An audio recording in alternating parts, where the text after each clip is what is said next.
Oh my god, it should be here.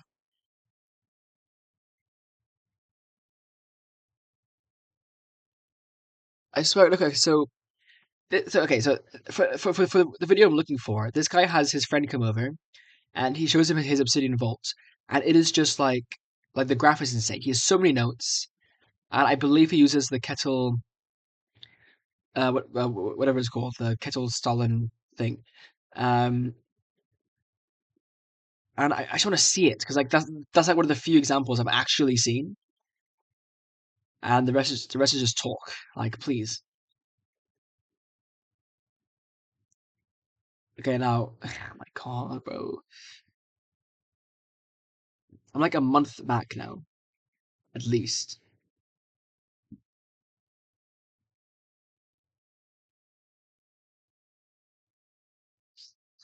No, I'm not finding it.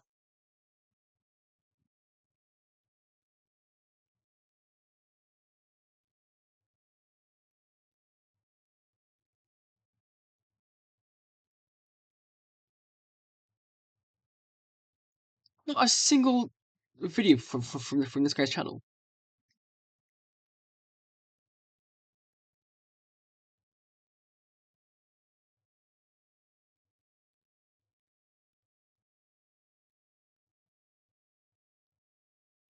I'm so far back.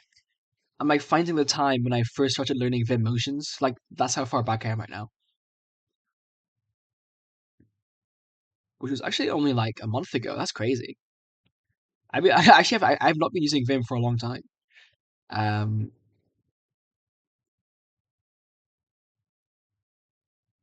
Speeding Ghana, goat. Um,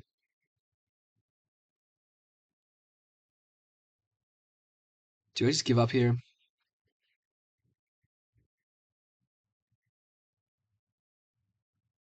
Terraria news.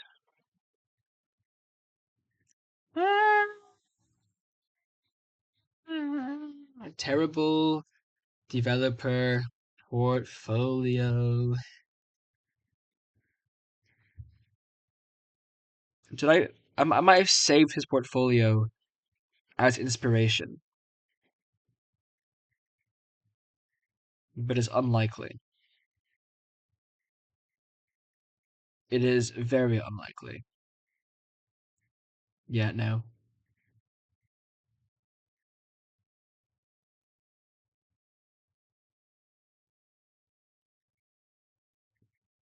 In the past year.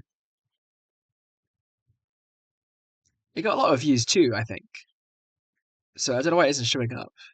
Unless his channel was actually deleted, which would just be a bit strange. Because that was like, it was cool content.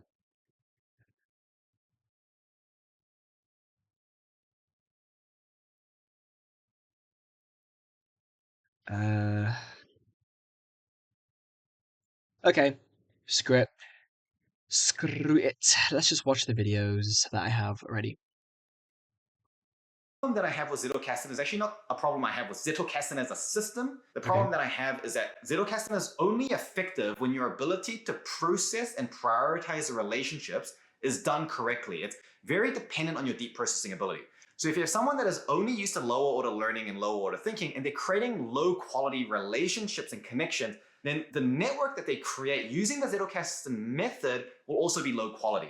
And so they will be very limited in the benefit that they get from it. Therefore, I think the first step, regardless of what method you're using, is to get good at the cognitive skill of higher order learning. The main benefit only comes once you have a good deep processing ability yourself first. What is higher order learning? Higher order functions, higher order types, higher ordered learning, critical thinking, analysis. Damn. Okay, I have to watch this video. Like it's screaming to me. It's screaming to me. 5 years ago, by the way. That's crazy. Has he made a video about Zettelkasten? Justin Sung makes videos. Nope. Okay, let's watch this one first. Hi guys and welcome to my channel. Hello. Whether Einstein, Darwin or Mozart, most great thinkers were both genius and highly productive. Darwin published 118 publications, some of them thick books. Einstein, 248 publications. Mozart, 600 compositions. But this is on science with superhuman capabilities. Okay. Tell you about appropriate location.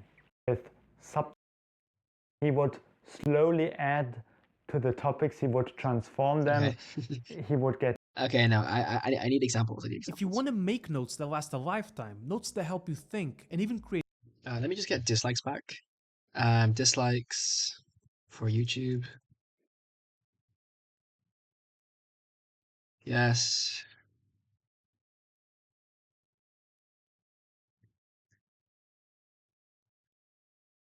$6 million users, bro. 6 million users. Like, come on, YouTube. Lock in. It's taking its time. The hell? It's like reading mode.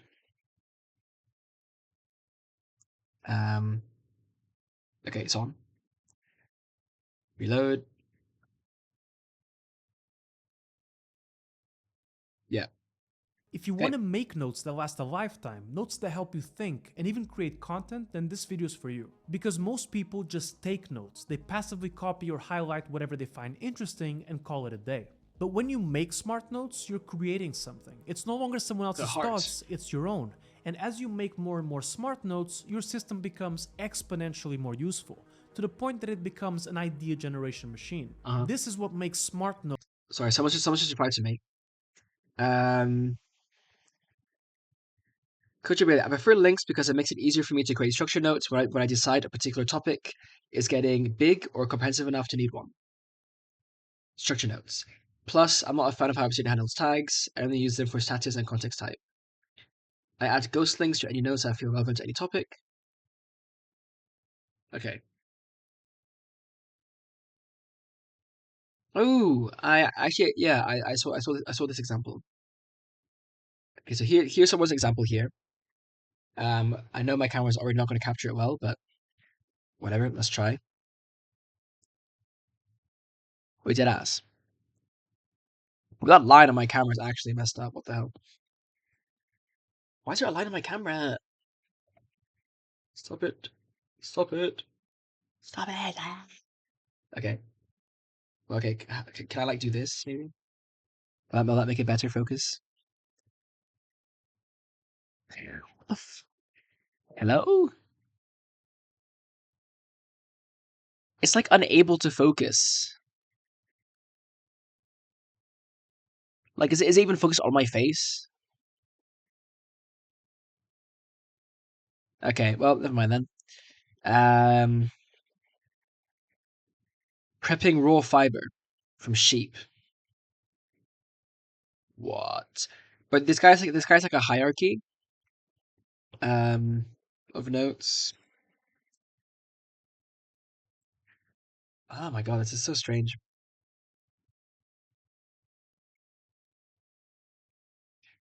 Oh wait, no, that was a structure note. So he had notes like how to score wool fleece. Swint fermentation is ideal for processing large amounts of fleece.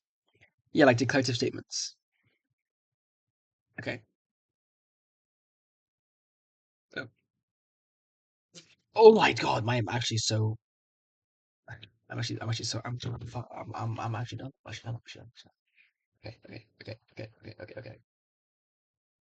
Oh my god.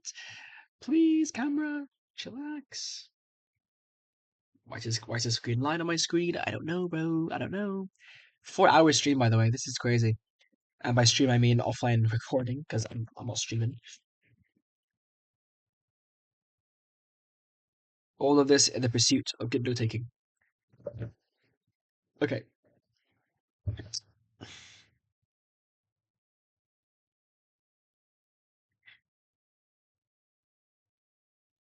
Um.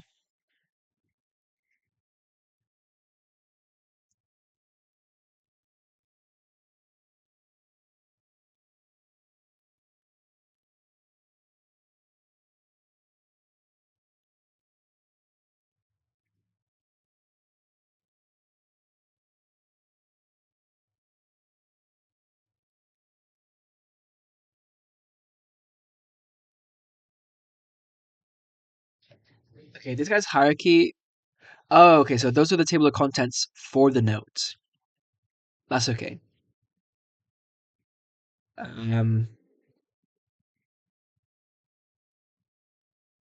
Okay.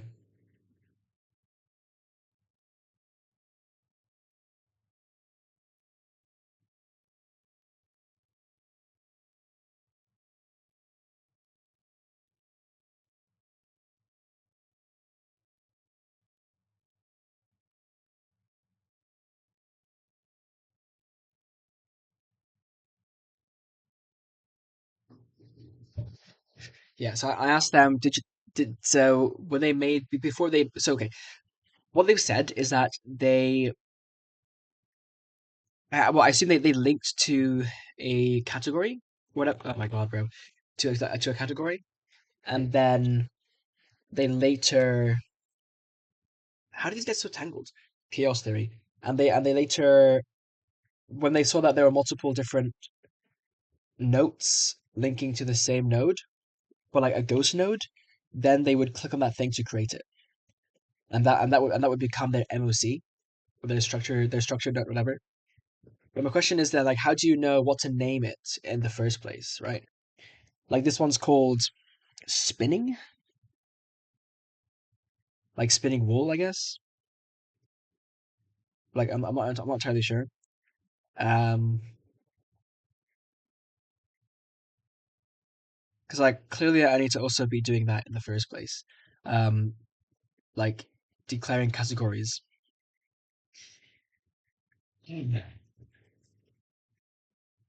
Holy cortisol. Okay, let's go back to the video. Notes smart. And I'm going to go over my entire workflow, which is based on the Zettelkasten system, but the methodology behind Zettelkasten, which was created in the 1950s, is a bit old-fashioned. Old-fashioned? Wait.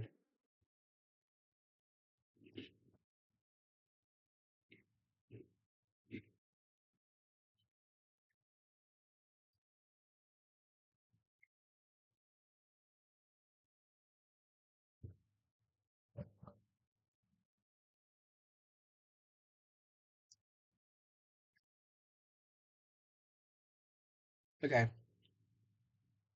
This guy says that MOCs are just quick ways to access content. So basically, you can use a base. After all, it's not like people back then had access to the same tools that we have today. So while the idea is the same, the execution has been shaped by the capabilities of modern tools. One of such tools is Obsidian, which I've been using for nearly 3 years. But if you use something else, that's fine, as long as you can link to different nodes. Also, bear in mind that this is just the way I do it. It's not the only way, and it might not even be the best way, because the best way is whatever works for you. And lastly, I'm going to mention a lot of fancy terminology that may sound intimidating at first, but once you understand it, you'll see that it's actually very simple. I hate the thing that says whatever works for you, because you don't know what works for you until you've tried it, right? And you would like at least like to have the best advice possible before you start. So like it's useful to say that to someone who's like struggling, or like no like it's useful to say that to someone who wants to modify their workflow. Not so useful to someone who's a beginner who's like just starting out, because like how are they gonna know what works for them? Alright, so first up, we have fleeting Anyway. notes. These are notes to quickly capture what's on your mind, and they're meant to be deleted. I'm not going to spend any time on this, as I don't use proper fleeting notes. I think of them more as to-dos, and I've made a separate video on how I capture my ideas and thoughts, which you can find right here. In this video, I'm only focusing on reference, literature, and permanent notes, and each of them has its own individual chapter. And let's start with reference notes. These are meant to capture someone else's thoughts. So if you read a book, an academic paper, an article, whatever it may be, and you highlight stuff, those highlights are your reference notes. These notes should only have direct quotes of someone else's work and not your own. The whole point of having reference notes is to help us in writing literature notes, which we'll get to in the next chapter. There's a lot of different ways to get reference notes into Obsidian. I personally use Readwise, so in my vault, there's a Readwise folder which contains all of my reference notes from all the stuff I've captured. Readwise is great, but it isn't free, and if you want double the free trial, use Readwise, so in my vault, there's a Readwise folder which contains all of my reference notes from all the stuff I've captured. Readwise is great, but it isn't free, and if you want double the free trial to see if you really use it, you can use my link in the description. And if you want a free alternative, I recommend looking into Zotero, or you can always do it yourself. And most people stop here, they don't go any further. They see stuff they like, they capture it in their app of choice, and that's it. They see this next step as a waste of time, but really, the true waste of time is stopping here, because you've consumed a bunch of stuff and you're not doing anything with it. You're just archiving it, and before you know it, you'll have hundreds of highlights that you'll never see again. If you want to actually build knowledge and stuff that lasts, we need to continue to the next step, which are literature notes. A literature note is a note you make in your own words about a reference note. It's your own interpretation of the author's thoughts. It's what you personally got out of it. There's no right or wrong way to write these as long as it's in your own words. So I would just combine these so-called reference notes with literature notes. And then boom. Book here as an example. I read it on my Kindle, I took my highlights, and through Readwise, those highlights were exported to Obsidian. And I can find it here in my vault under the Readwise folder. That's my reference note. I then created a new note, which is this one right here, where I summarized the book and I wrote down what I got out of it. That's the literature note. Over here on the top, you can see I have a literature tag, and I also have a medium here, because I also take literature notes on academic papers, articles, and so on. Now you might be thinking, why not just keep one note on academic? Yum yum. I know this book. Reference notes. Okay. I see. Yeah, so just combine these. My takeaways. Nice. Okay. I didn't know that medium was a thing. Or is that like a custom thing you define? Yeah, it must be. Academic papers, articles, and so on. Now you might be thinking, why not just keep one note as opposed to keeping a reference and a literature note? And sure, you can do that, but I prefer to keep two different files because while all the highlights I take make it to Obsidian, I try to put only the most relevant ones in the literature note. The fact that I keep two different files gives me permission to not be so selective with what to highlight. It lets me... That is actually a very good point.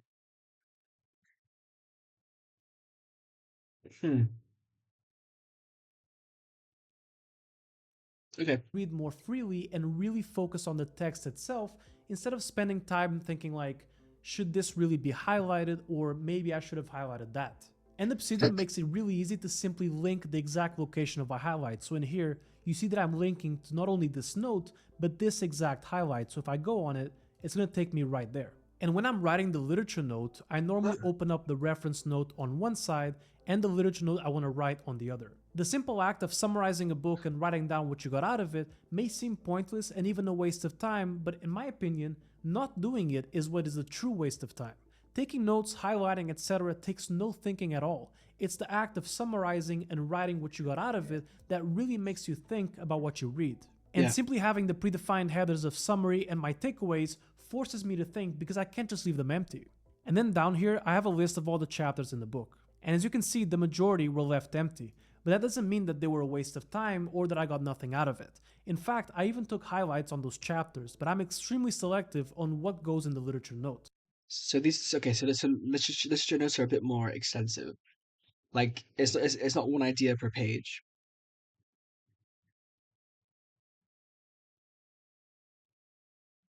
But go to like summarize what you got from it. But only if you want to.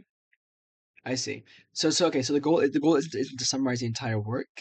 It's to summarize, or rather, not even summarize, but like just like kind of write down what you got from it.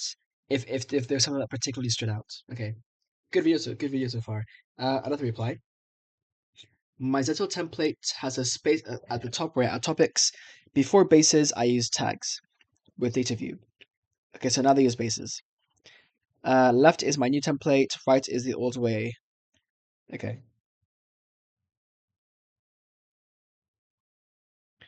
So this person just adds like a topics property, which are like tags, but not really.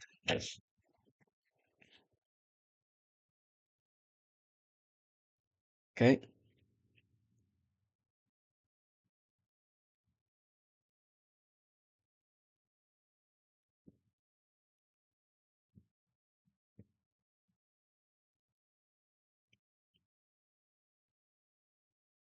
And topics is the MOC. Okay. So each topic is a potential MOC. I'm just thinking how you go about deciding which names to use. Like, is psychology too broad?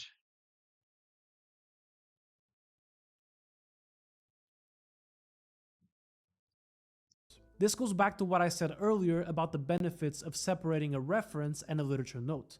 And in the case of this book, these were my thoughts on what I thought truly mattered. And if I want to look at what the author said, I can just click on any of these references and it's going to take me to the author's exact quote. And if I want to reread that exact part of the book, I can just see what chapter it was and reread just that chapter. So depending on the medium, this will either be chapters, pages, or even timestamps. I don't like to impose strict rules on myself, but I do try to keep the literature note as short as possible because that's what's hard. It's the same thought process as when I plan out my YouTube videos. Doing a 30-minute video is easy. What's hard is turning that 30-minute video into 10 or 15 minutes without losing anything of value. And the same meanwhile this video is 4 hours and a half. No one is watching this full thing, but I might edit it, so. Same applies here. I want to say the most that I can in the least amount of words. And more often than not, as I make my literature notes on a book, it usually leads me to think of one or more ideas. And I don't have to act on them right away. I can just link them. That's all it takes. In fact, I often don't act on an idea until I find that I have multiple notes pointing to it, which means that I'm almost never starting from scratch. And this usually marks the starting point for a permanent note, which we'll get to in the next chapter. And even if you do nothing else and stop here, you're doing way more than the vast majority of people because you're learning by doing, which is exactly what the sponsor of today's video, Brilliant.org, is all about. Brilliant is the best way to learn math, data science, and computers video. Alright, so now comes the permanent notes. These notes are fully ours. They're not reference notes as that's someone else's thoughts, and they're not literature notes as that's our interpretation of someone else's thoughts. Permanent notes are concepts and ideas independent of their original context. Let's take a look at an example and go back to the literature note for this book right here. If I scroll down here, there was a part where the author talked about the multitasking myth, which basically says that multitasking doesn't work. And when we think we're multitasking, we're actually switching between two tasks really quickly. And every time we switch... Yeah, so this refers to the common fallacy that we think we're being more productive when in reality we're not. Okay. But that is a, like, that sentence could be some notes, I think, no? And this is something I agree with and I have my own thoughts about it. So it prompted me to make a permanent note on it. At the time, I created the link, but I didn't write the permanent note. I just linked it. As I read and consumed more content, I made literature notes, but I didn't write about it. Linked it where? Is it called the multitasking myth? Is that the So it prompted me to make a permanent note on it. At the time, I created the link, but I didn't write the permanent note. I just linked it. As I read and consumed more content, I made literature notes on Atomic Habits by James Clear and Flow by Mihaly. Those three literature notes both ended up linking to multitasking. So later, once I saw that there were multiple links to that empty note, I started writing it and I already had so much to write about because I had already thought and written about it before. This is why it's commonly said that in the good Zettelkasten system, you never start from scratch. As your vault grows, you'll see clusters forming in your system and written about it before. This is why it's commonly said that in the good Zettelkasten system, you never written about it before. This is why it's commonly said that in the good Zettelkasten. He didn't say Zettelkasten or Zettelkasten, did he?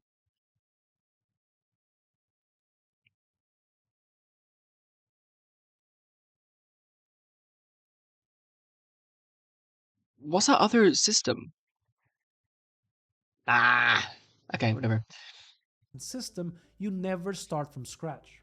As your vault grows, you'll see clusters forming in your graph view, and some of these clusters will likely be around nodes you haven't even written yet. But when you have multiple nodes all pointing to one single link, it becomes virtually impossible to not take action and write a permanent note about it, because half of it is already written for you. You just need to put the pieces together. Alright, so how do you write a permanent note? Yeah. And again, there's no right or wrong way to do it, but I do follow some guidelines. The first is that they should be atomic, which means one note, one idea.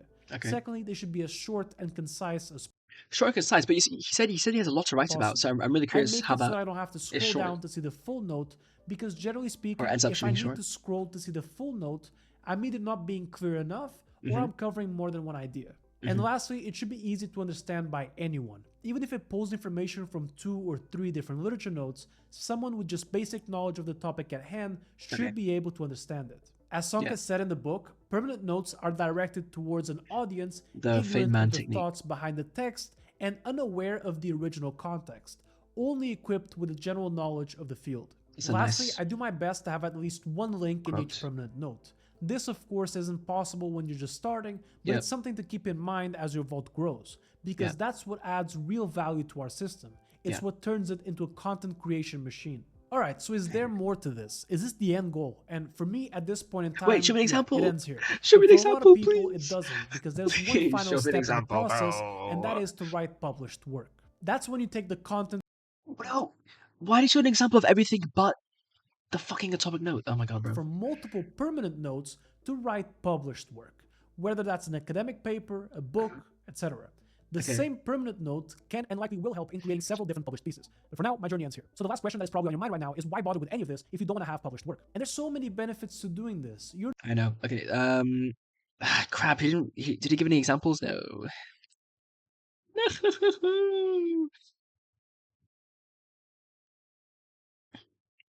You are an excellent disseminator. I agree. That is a very good video, I must say. Sergio. Do you have any other videos about Zettelkasten?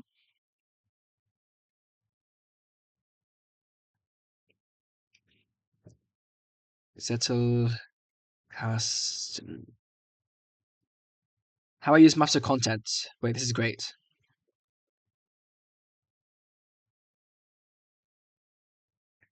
But this was 2 years ago. So, like, I don't know if this has changed. Okay, so have a look at that. So, from what I'm understanding, you have your reference notes, which are just information. Then you reference your reference notes via literature notes, where you kind of talk about your insights. And there you also make links to bigger ideas. And then when you have multiple links to the big idea, you'd think, okay, I'm going to actually make a note of this from this. Nah, I'm still a bit confused. I'm aware of what you said. However, just because something is popular, it doesn't mean it's a logical option. Even though some great voicing in the English dub is very to it, no, it doesn't. What?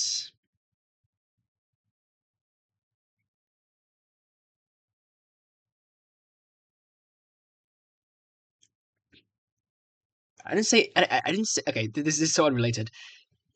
So basically, in this guy's video, he said in his video, hot take, that he doesn't understand why people watch the Japanese dub. Why not just watch the English dub, because that's the language you watch it in, because that's the language you speak, right?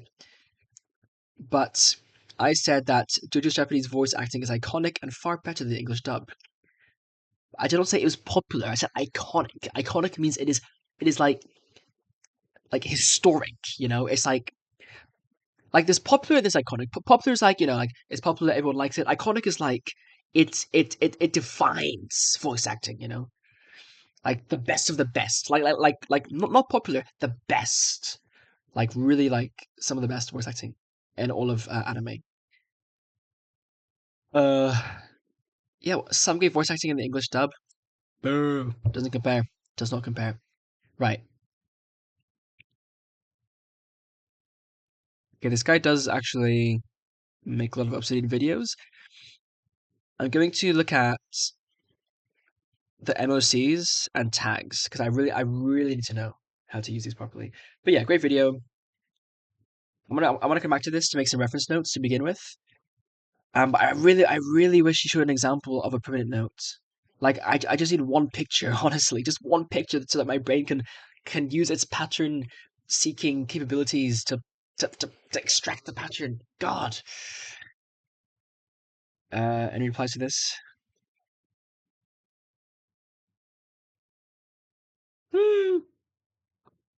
Nope. Okay, how about this? If you use Obsidian the way it was intended to, i.e. without a heavy folder hierarchy structure, by the time you have 100 or 200 nodes, simply having them on your file explorer is not going to cut it. At this point, you might want to map your content in some sort of way, and in this video we're going to explore how I map my content using maps of content, your nodes, and... Alright, so here we are, Okay. Episode 4. back at our mastering Obsidian vault that we've opened up in the beginning of the series, and we're going to be talking about building maps of content, mocks. And it's not as simple and straightforward as building a folder structure, as I'm sure most of you are aware of by now. The two most common reasons that compel users to build a mock is, one, that they've just moved from the previous software such as Evernote or Notion into Obsidian, carrying hundreds of notes pertaining to a similar topic, and they want to make it easier, I'm going to show you guys how I structure a way of going back. So I have this in Okay. all my Obsidian pages. So when we're on the preview mode and we click on it, we're supposed to go back a page. And because this is a mock, there's not going to be a page to go back to. Desktop. Quote. To do. Kanban.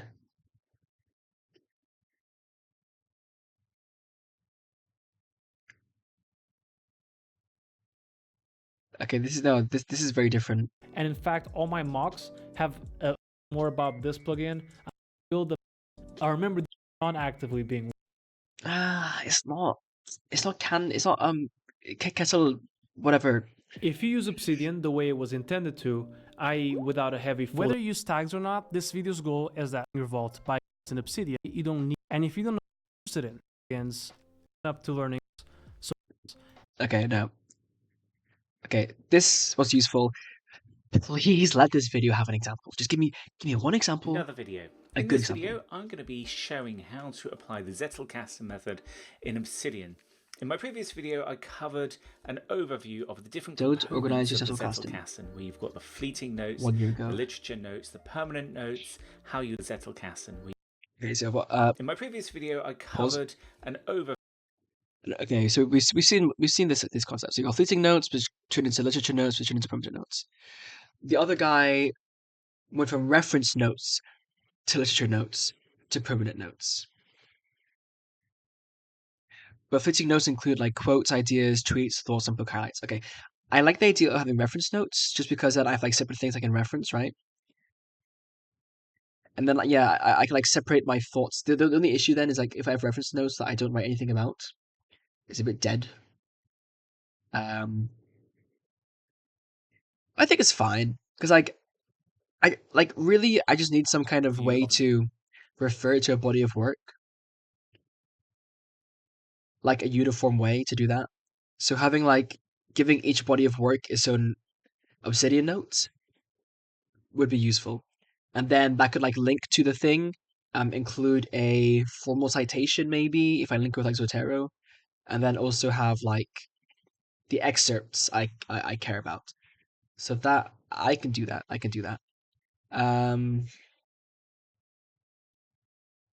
Okay. And like those would be the fitting notes that don't get lost. Okay, so let me actually do some actions. So I'll make a new folder. And these will be references or sources, better.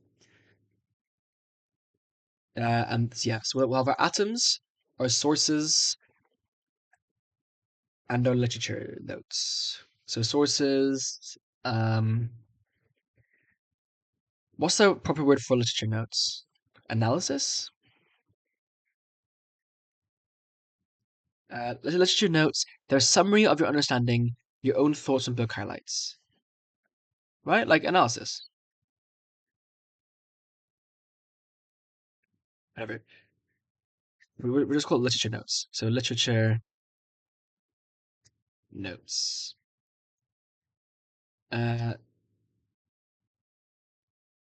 Okay.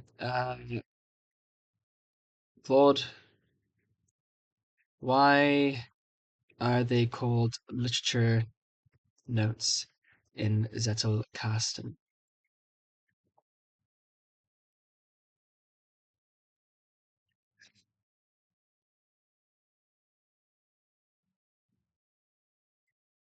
Okay.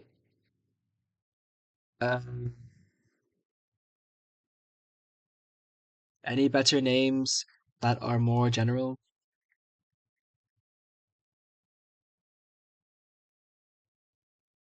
Source notes, reference notes, reading notes, fleeting notes.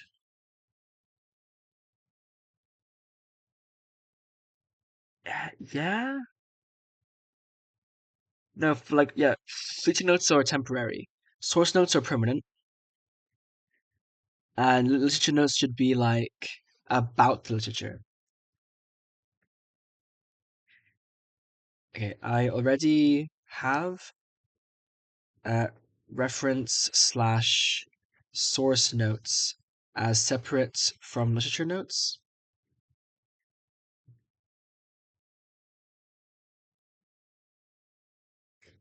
Since I saw someone recommend that it's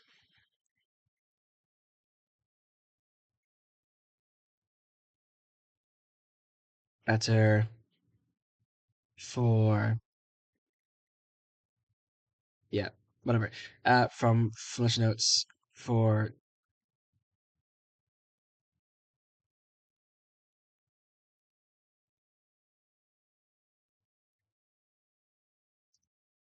So what would be a good name instead of literature with that in mind? The literature notes should refer to a source note and give a summary / analysis / thoughts on it. Then a permanent note would be some bigger idea, I guess. The thing is, like, I don't trust Claude to understand the Zettelkasten system very well, so it's just going to tell me like that's a clue structure. Like I don't know if it is. Middle layer, okay. Okay, so response notes, digest notes, process notes, reflection notes. Commentary, reading, annotation.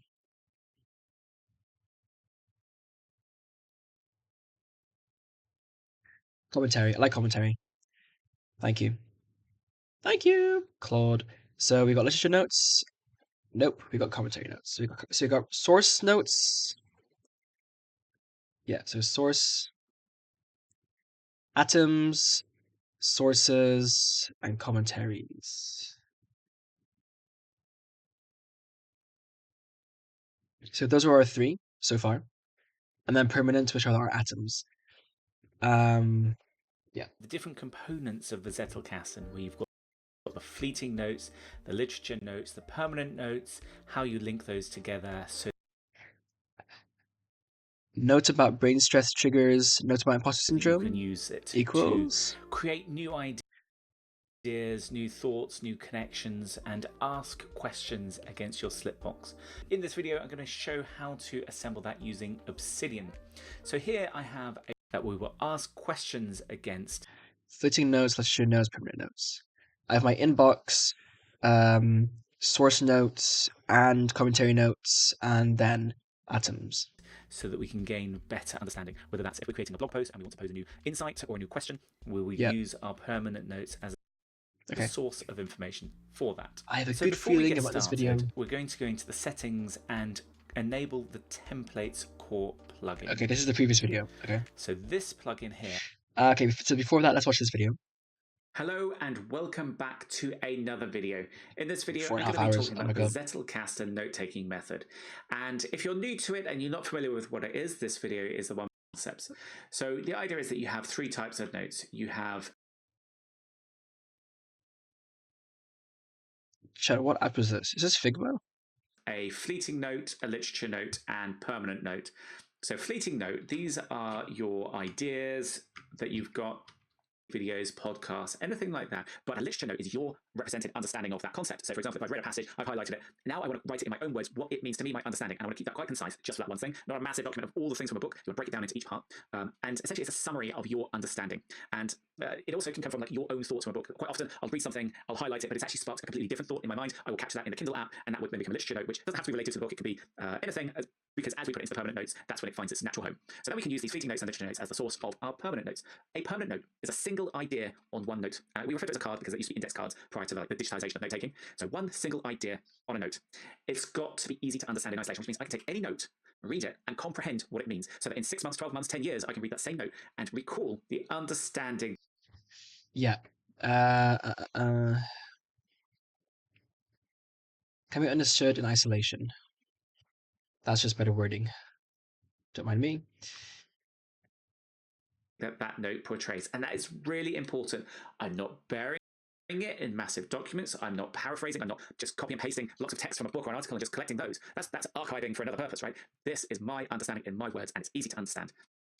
Small notes make it easy to discover and link things together. So if I've got a note on, say, how the brain stores memories, that's easy on its own, rather than a note which is in a document about the brain, for example. So it's easy to then make a discovery and link that to something else. So the idea is that we start building up a collection of permanent notes, but on their own, it's really hard to organize those, and we maybe think about categorizations and things like that. But actually, what we do is we link them together bidirectionally. We say this note links to something else. So if it's about the brain, I might relate that to a note about.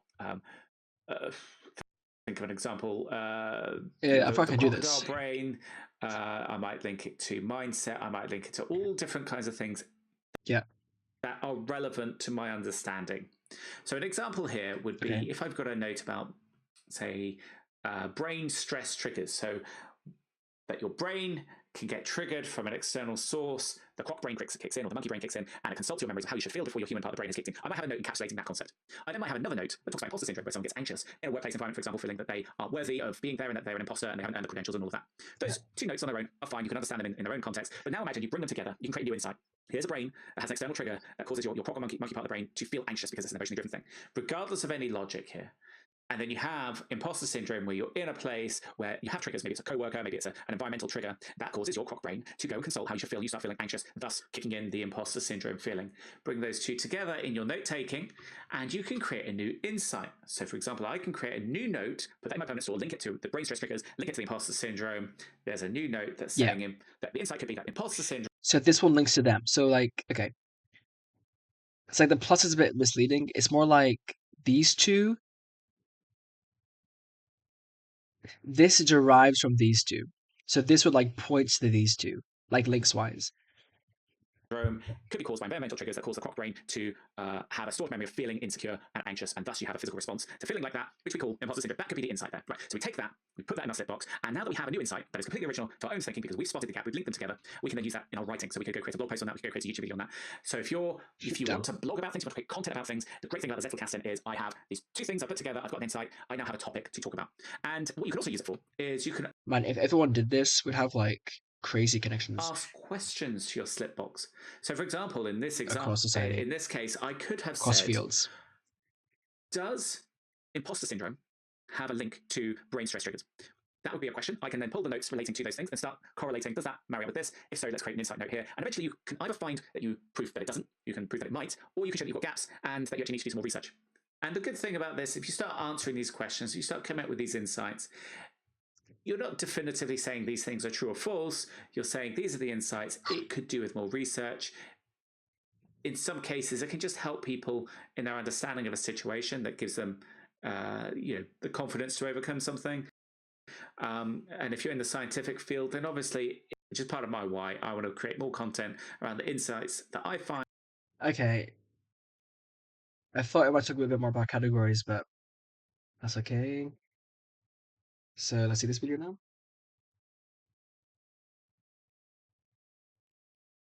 Welcome back. This person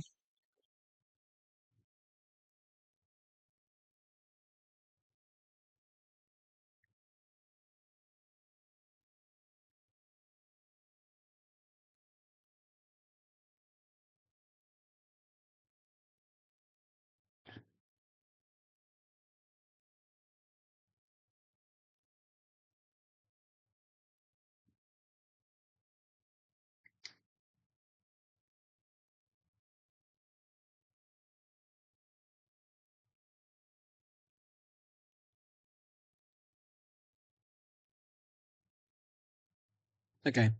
So for the categories, be as broad as is useful. So like if you study like, well, for me, if I study computer science, I'm not gonna label any notes as computer science. I'm gonna do a more specialized field. But if I'm doing like some topic I care less about specializing in, like I don't know, music theory, right? Like I might just To another call it music theory and like have that be the category. Whereas someone who does music theory might want to break it down further to like, I don't know, melodic chaining or whatever specific categories there are.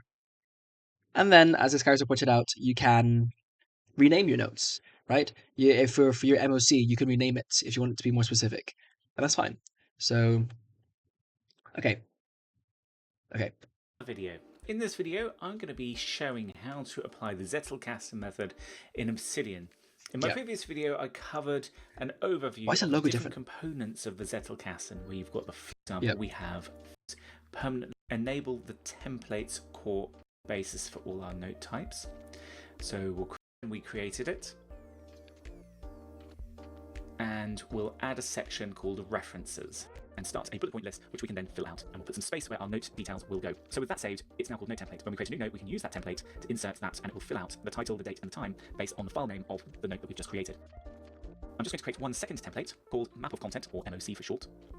I'm going to give it a title, and I'm going to start a numbered list, and this I will use to outline various topics for a given theme into my notes. So let's say I want to create a new fleeting note. An example would be I'm reading an article, I love this article, My Product is My Garden, where it talks about how creating a product doesn't need to be a huge endeavor, it doesn't need to be a massive investment, you don't need to raise money for it, but actually sometimes it's good to have a project or a product that is almost like gardening, where you just want to potter around in the garden and work on it over time as something that kind of fulfills yourself as a bootstrapped founder. So we're going to use this as an example where we're going to create our fleeting notes. So the first thing I'm going to do, I'm going to copy the URL for this, and we'll create a fleeting note in here called My Product is My Garden.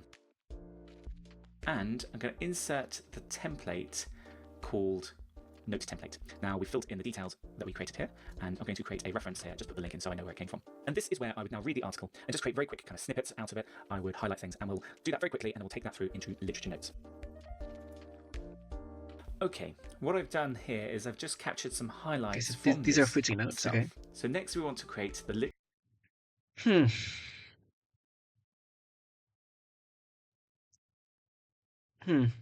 Okay. literature note that goes with this. I'm going to call it My Product. So so this would go in my.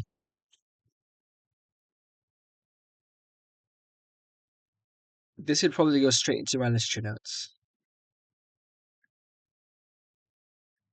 But that's the issue, though. Like I need like a free form way of taking notes beforehand, and like with my index, there's too much information. Really, there's too much information for my index to do that. Aye. So I might need to make my index into a folder like this guy has. This is my garden again. I'm going to insert the template, note template, and I'm going to. But the issue is then I get these big monolithic notes again. I mean, like for my computer science, I have like these comp like 105, for instance. Okay, that one I actually did fill out. Like comp 122 as a note that's just full of all my notes like from the lectures, and then I just never get around to processing them. I hate it. So there's got to be a So I want to avoid the folder if I can. I'll see. To split my view vertically, so that I can have my original version here, and I can now put my individual thinking around these points that I've highlighted. Sure. I'm going to do that now, and then we'll take that through to permanent notes. So these are literature notes. Okay. Oh my god, that's a lot. In one note. Okay. Finished creating my literature notes based on this. It encompasses things like, entrepreneurs are faced with the challenge of building a business that is fast growing and hiring lots of people, or yeah, the paragraphs kind of separate ideas. Strapping and going at a more slower pace. Things like there's a pressure to do. I do tend to write my notes as like 4 sentences too, like a wiki, right? Like proper paragraph style. But yeah, I should really be a bit more just like notes taking like.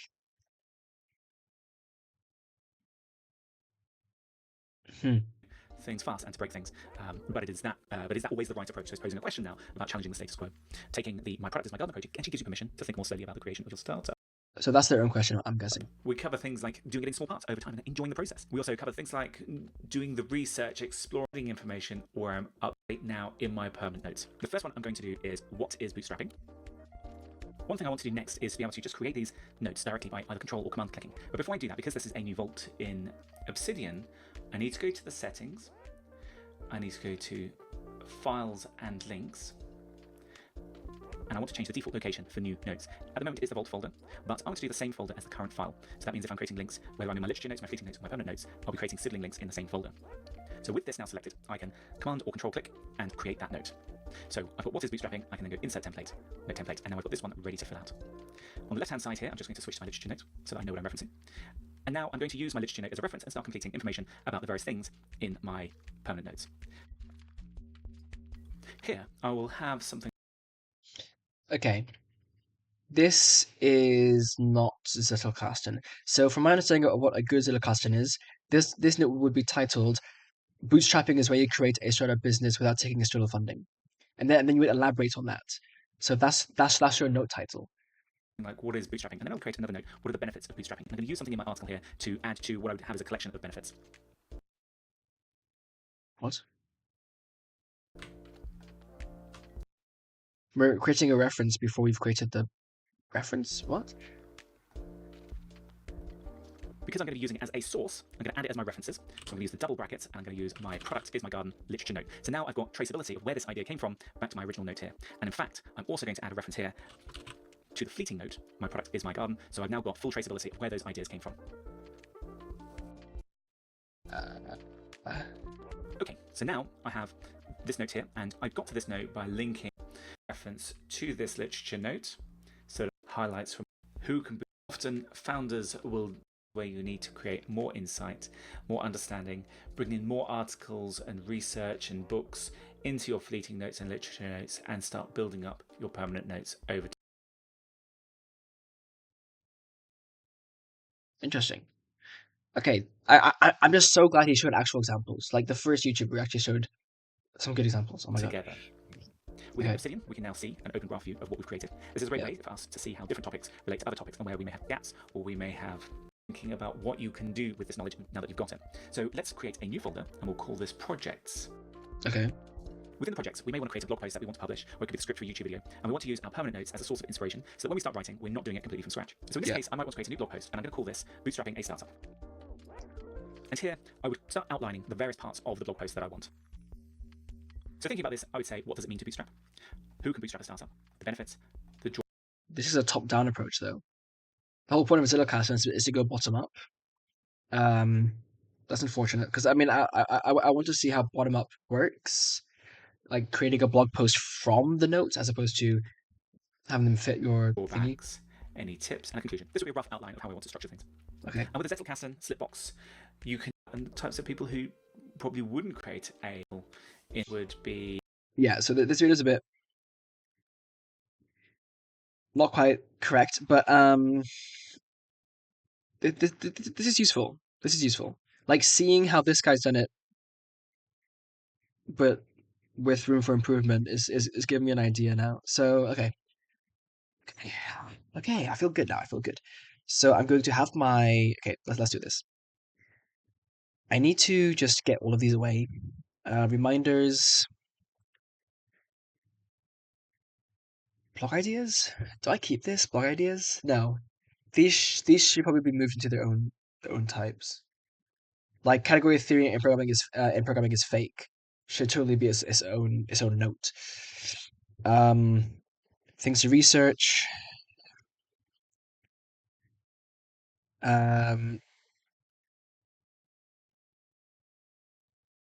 This is a good pin. Shopping list is shopping list. Not much to say there. Habits.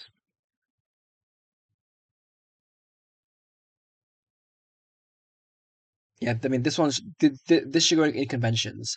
This is like a life thing, which I should just put in my notes as well, like my atoms. And like if it's that important to me, then I should write a blog post about it, because then I'm more likely to remember it. So, okay, I'm just closing a bunch of things here.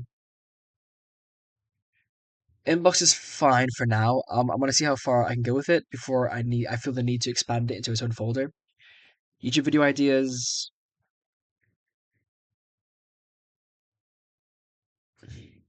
Yeah, I don't know. These are kind of useless. I might as well just, yeah. Flashcards. These are fun. Like these aren't like these aren't Zettelkasten. Although like some of these can be Zettelkastened, but most of these are just like things I generally like need to remember. Like the kind of thing you would put on your reminder app on your phone, except I just prefer the flexibility of Markdown and syncing between my two devices. Did I get a message? I could have sworn I got a message. My dad. Okay. Atoms. These need to be sorted. Daily diary. Oh boy. When was this? 2025. Bloody hell. For my diary, my original idea was to have all of these treated as like their own wiki posts, where it's like this day in history. And then if that includes a reflection from me, I do that. I might keep these. I might keep my diary as a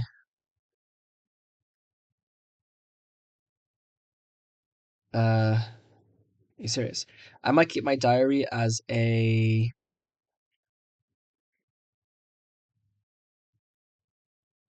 yeah, just check this out like sensitive information. Because like this is useful, right? Like it's a reflection of the day, so I could treat it as a source note. Maybe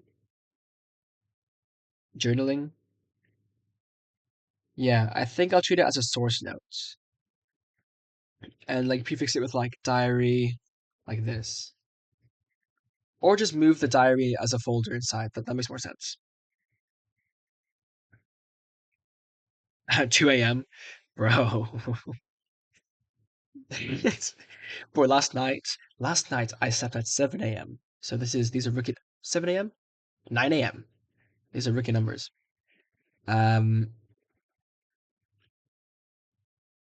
It was 7 a.m. Okay, wasn't that bad. Yeah, I don't even know why this one's at the top because it's not the most recent, but yeah. So I'll use these as sources and try to keep them as like informational as possible. So then I can treat. So then from my commentary notes, I can elaborate on what these might signify. Yeah, I like that idea. So let's rename this. Not even daily, just diary. Could call it journal, but you know I'm not going carefully. I don't really care. So let's put this into sources if I can find it here. Okay, my wiki. These are sources as well, but I need to like kind of go through them again. Like reformat them, but otherwise they're okay. These posts are a real issue because like they're just full of information, unsourced at that. I mean, a lot of it's from lectures, but I need to find ways to like turn these into notes. And then blogs.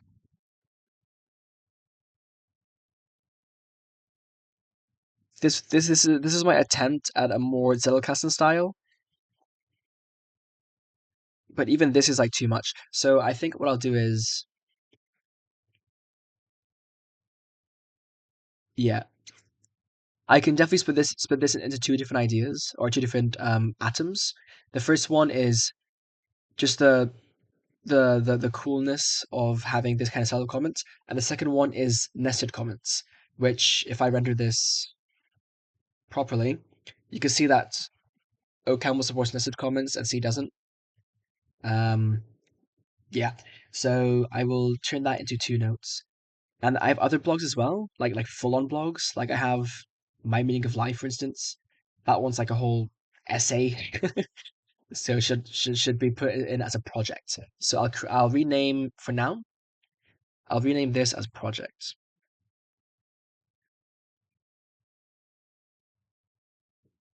Yeah, and I'll also change these numbers. Why they keep expanding? Close. Okay, so this will be projects with an S for consistency's sake. Why is it opening wiki, bro? Okay. Templater. I can embed videos. YouTube link. Callouts. I don't really use this, but it's just useful to like remind myself what callouts exist. Templates. Atom diary blog. Blog and go. I never use it. Diaries useful. Yeah.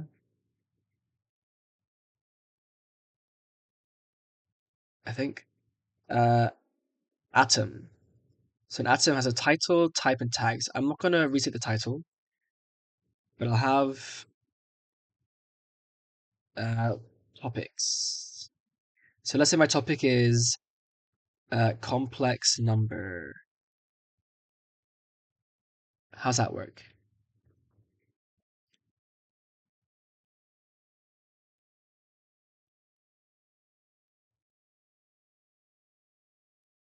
Like this guy has his topics like this field links and stuff. Oh. Okay, list. No. Checkbox. Okay. Do I link it like this? No, not checkbox, please. List. Okay. So if I do this, does this now count as a link? I mean, a bad example. Let's remove that. ID. I don't really care about timestamp, do I? Okay, I'll add a creation date, just for the sake of having a creation date. For the diary, I should really probably just do this then. Also use YAML. Date, location, right? Date should be date. I can't really remember how this works. Like if I want to do Japan, bloody oh my god, dude, look at this. Actually, just yapping, bro. Okay, let's do diary. Okay, that's weird. Didn't save for some reason. Bro, can you not?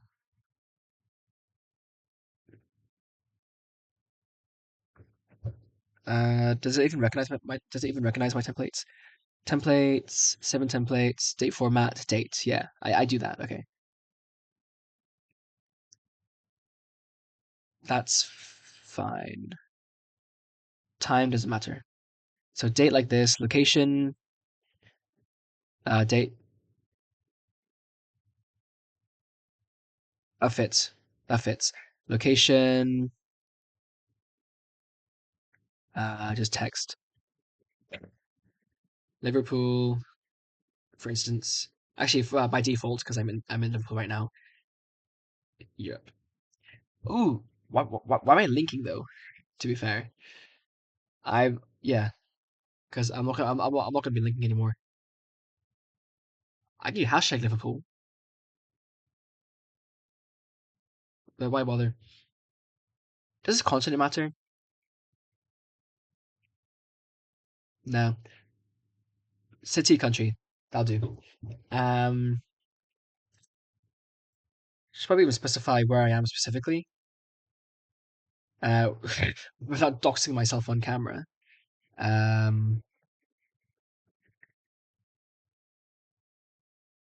Place of residence? It's kind of obvious though, because like I know where I am between different time frames. Like the only time I'm not in the same place is if I travel to a different country, or if I you know, on holiday. Um,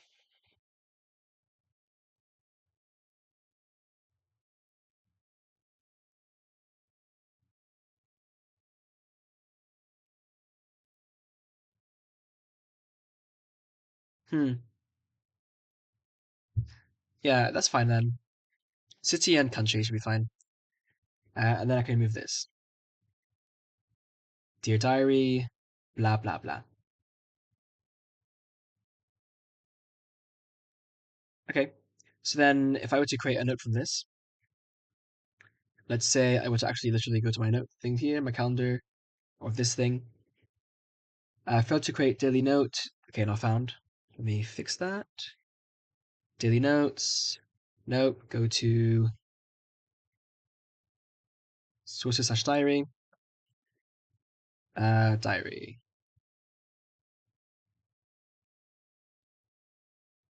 Yeah.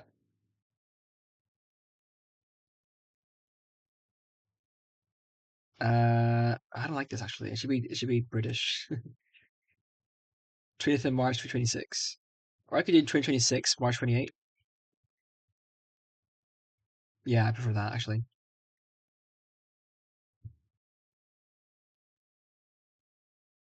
Ba-da-bum-bum.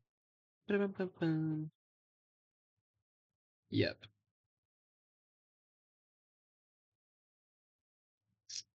Okay. Try again. Cool. So yeah, so the date's actually automatic. It's done this. Different naming convention to this, but I can fix those later. And cool. Nice. Very nice actually. Okay, so that's my diary set up. Anything else from this guy? No. I had a question. What was it? Um,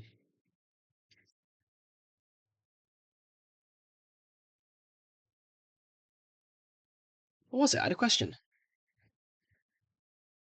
It doesn't matter. Okay, so that's our diary template. Um, our atom template. Then our topics will be our categories. So yeah, we can have a creation date, right? I'm going to call it creation date.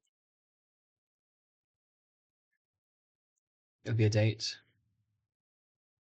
Can we reorder this as well? Oh, I can just do this. Okay. Creation date, topics. I can do this, can I?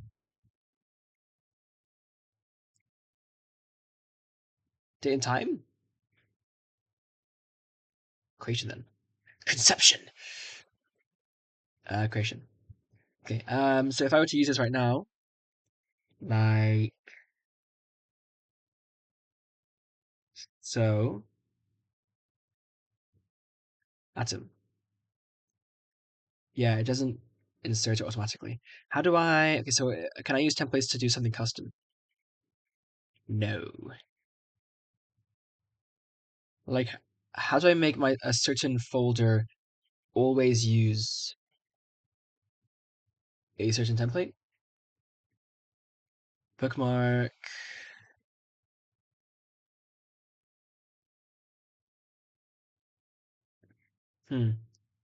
I guess I can just okay. Claude, help me. In Obsidian, is it possible to make notes created in a certain folder follow a specific template? Yes. Templater. Okay. Set a folder template in template settings. Go to settings, templater, folder templates, and then entry mapping. Okay. So templater.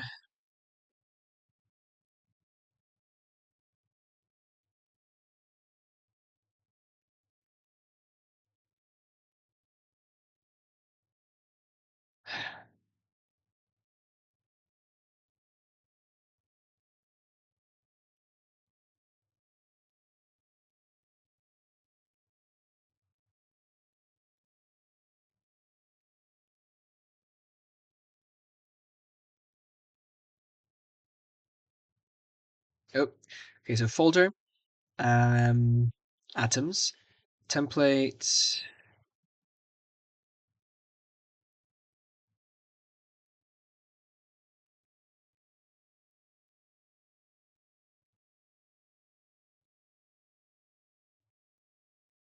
Atom.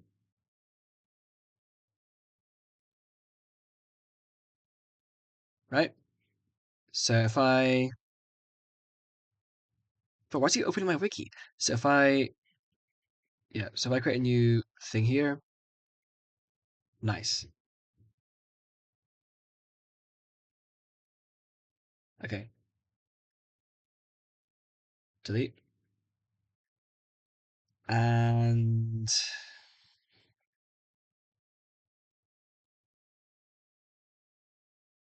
So I want to have date and time. Invalid properties. Can I do date? No. Well, I can't do time.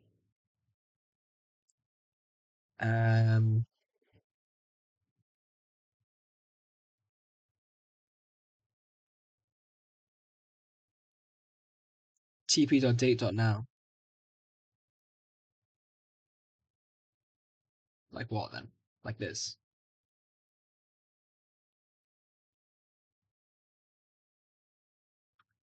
Okay, so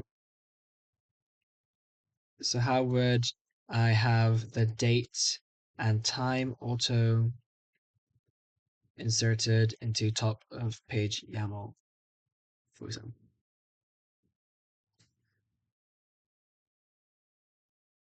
Oh, literally. Literally, okay. Topics, just empty list. Okay, so it looks like this now, but if I were to create a note with this, it would indeed work. Lovely. Brilliant. Okay. My thank you templater. Do some good stuff. I guess I'll move these in as well. So option Q for templates, option E is also for templates. Yeah, that's a bit confusing, isn't it?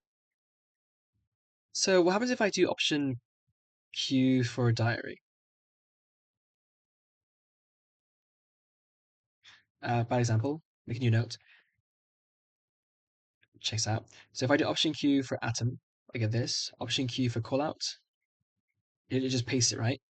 But if I do option E, which is templater for atom, option E for diary,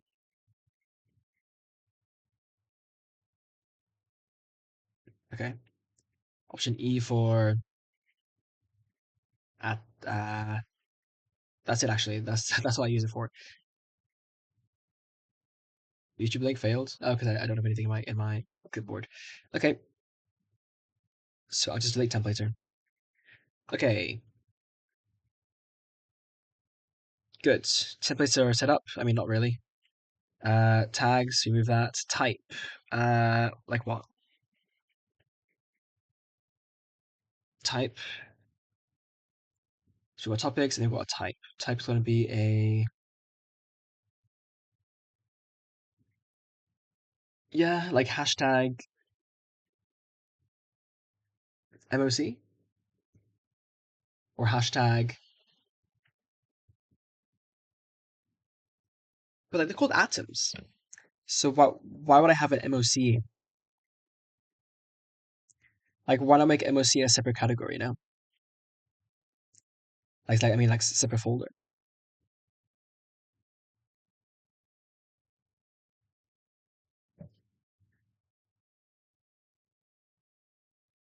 Hmm.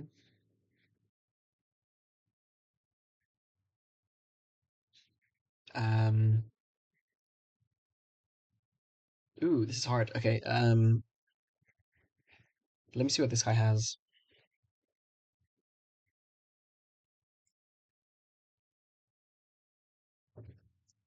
Okay, this guy doesn't specify, it seems. And how about this guy? Add to what I would have No. as a collection of benefits. I think this guy did.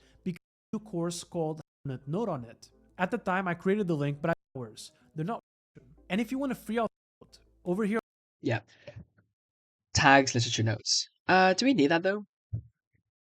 We don't. Honestly, we don't. And like separating MOC, I think I'll make a new folder for it. Like there's no reason to tag it as MOC. Just make a new folder because it's not the same as an atom. And then last modified. How's he tracking that? And then medium. Yeah, for references of the medium, that's useful. And I already have tags for those because again, it's generally useful. 5 hours. Oh my god, bro. This has been a long session. Dear diary, no thank you. Yeah, so just remove these. Here's the body. And here's references.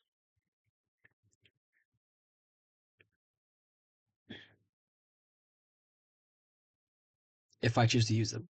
If I don't, then just leave them there empty. That's fine, honestly. That's fine. Okay. So no type. Nice.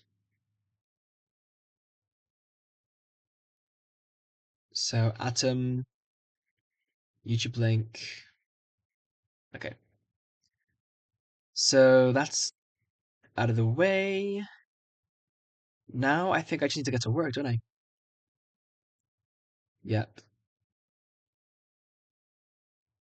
I should read this real quick.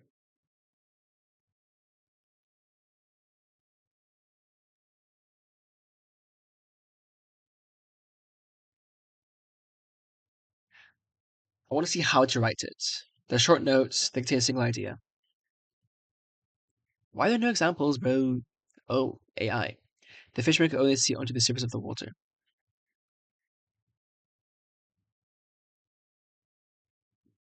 Sui. We cannot solve our problems with the same thinking we used when we created them.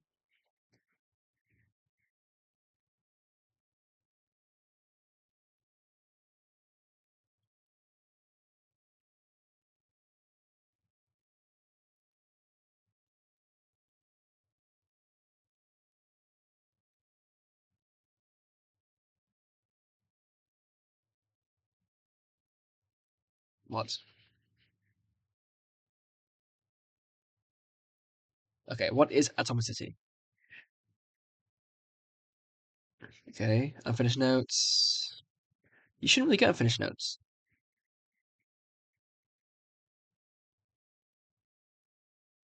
So maybe I can have a tag for maturation.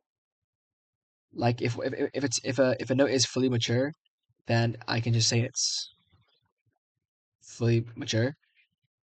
If it's something I need to elaborate on, but then like I want to no, because like I don't want to have these half-baked notes just all over my thing. So you know what? I'm not going to do it. Okay, how to take atomic notes. If you enter a new idea, focus on creating the note without hesitation or doubt. There are no rules. Okay. Don't be paralyzed.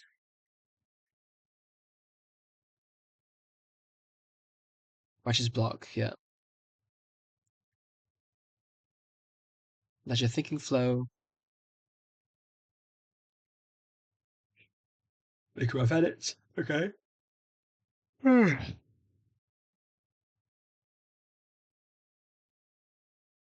Improve your future. Okay. Demonstrations. Wait, what's this?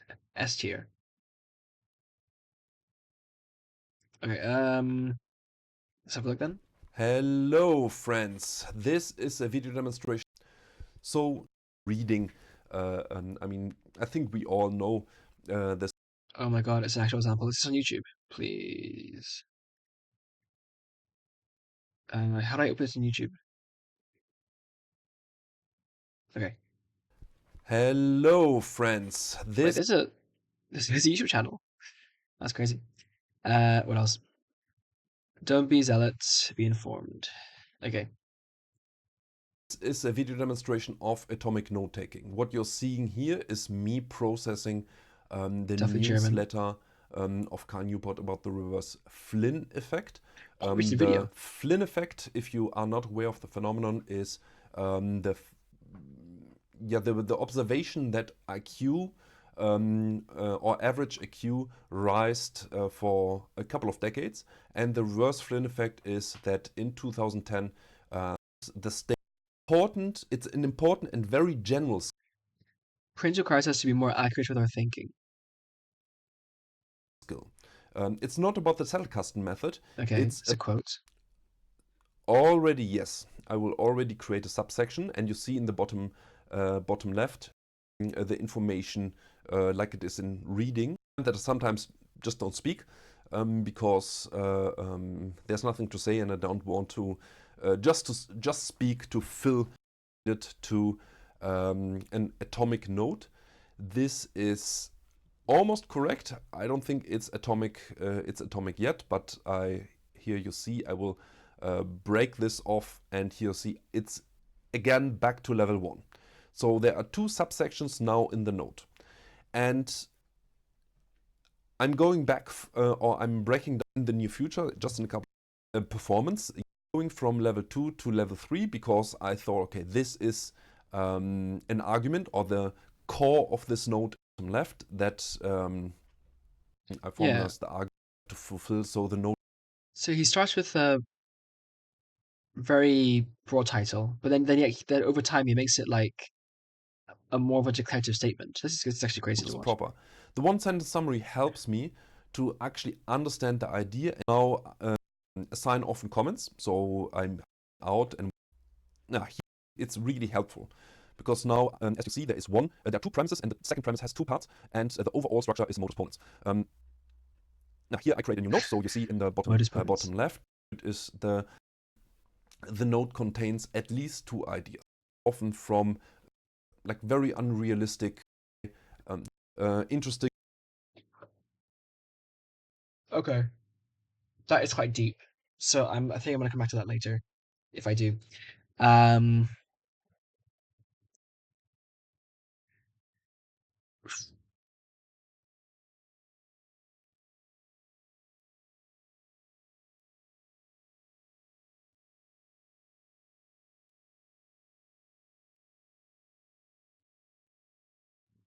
Hello?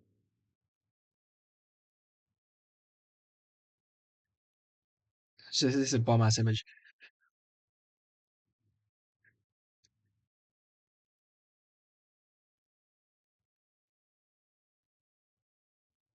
Okay. Whatever. Okay. I think we're done with the Hello and welcome back to the channel, or welcome if you're new here. My name is Morgan, and on this channel I talk about reading, writing, note-taking, productivity, knowledge management, academia, etc. Last video. Today I am going to describe a person, and if you know somebody like that person, or if you are that person, then this video is for you. I know a couple people like this in my own life, so maybe this is going to resonate with somebody. Hopefully. Cool collection of books and figurines. Maybe one too many minions. Thing is, if Squintle will be around 10 years. It'll get bought by Beta. Okay, so does she use Squintle? Okay, I don't really care. Out there. So the obviously great, why don't they have thousands of notes by now? Well, here's one possibility. Even though I called the Zettelkasten a method, it's really not that methodical. Starting a Zettelkasten from scratch is the equivalent of a writer staring at the blank page. There's just so much potential and possibility that it can be overwhelming. Like, what if I do this wrong? Or what if I take a note and it ruins the rest of my note taking forever? Or what if I take 100 notes and then I realize that I've done it wrong and I have to go back and change all of those notes? And if I just start making notes willy-nilly, how am I ever going to find them again unless I have an organized way to like categorize this information? And it is scary. All of that is kind of a mental leap, absolutely. But this system transformed the way that I do knowledge work, and I really truly believe it is a better research partner than Google or Wikipedia or ChatGPT. And I also truly truly believe that anyone can do it, and it's really ChatGPT, not yeah. that deep. So no matter how challenging starting a Zettelkasten can feel, I implore you to just get started. Don't think too hard about it, because a Zettelkasten is going to increase its value with the more notes that you have. So I know those first 100 notes can feel a bit scary, like I'm investing all of this time in something and I don't even know if it's going to be useful for me, but it's not going to be useful for you until you've made at least 100 notes. And those notes don't have to be organized in any way. In fact, your Zettelkasten is going to be more effective for you if they are not intentionally categorized in some predetermined method of Yeah, that's why I kind of want to keep it as broad as possible. Which is why I'm really wary about how I'm using these notes. I just got a reply to my message.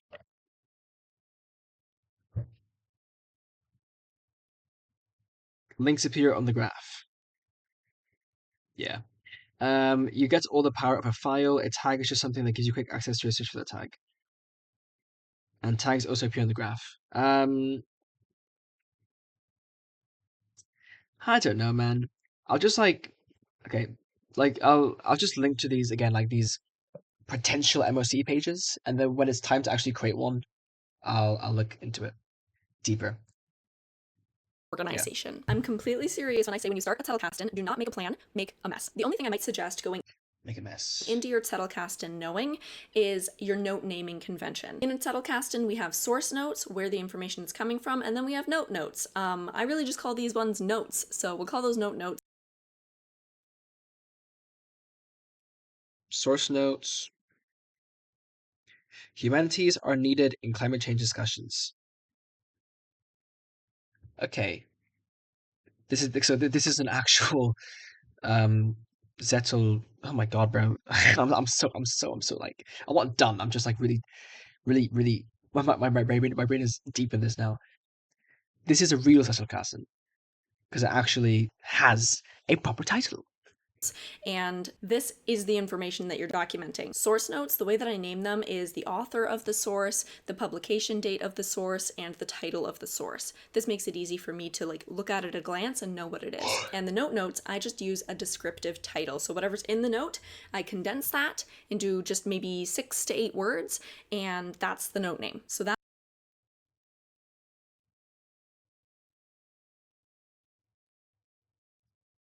that's not what it is though, because it's a declarative statement. that's what I recommend, and that's the only plan you need going in. What you don't want to do is create a series of folders with maybe field-specific names of categories, and you're going to slot each note into a different folder so that you know where to find that information. We're not doing that. What you do want to do is resist any categorization at all. We don't need to worry about tags. A little bit about Scrintl. Scrintl is a visual note-taking tool that combines an infinite canvas with documents and the bidirectional linking necessary to start.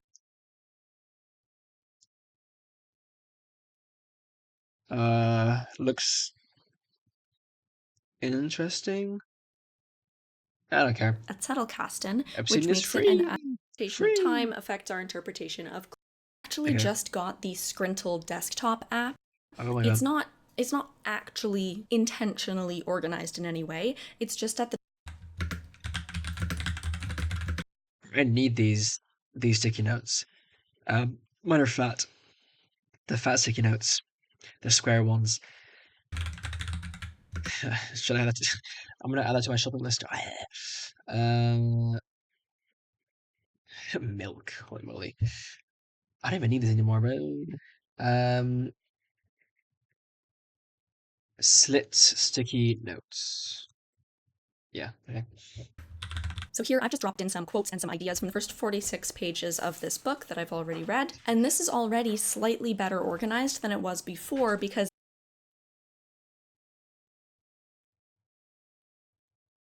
now it's not just climate justice by Mary Robinson that's going to show up in search, but any of the words within this card. So for instance, if I'm looking for something about the Kyoto Protocol, I can just go over to my search bar and I can search Kyoto. Guys, it's Kyoto. And it pops up. Actually, it's pronounced Kyoto, okay? Please try to keep your pronunciation a bit more sugoi. I have 2 sources that have discussed the Kyoto Protocol in my Zettelkasten, Canada and Climate Change, and Climate Justice. So I can find this note again. But still, all of the ideas in this card are only connected to this book. And if I want to have my own ideas, I need to discover them in contexts outside of Mary Robinson's book, while still ensuring that I know they came organically.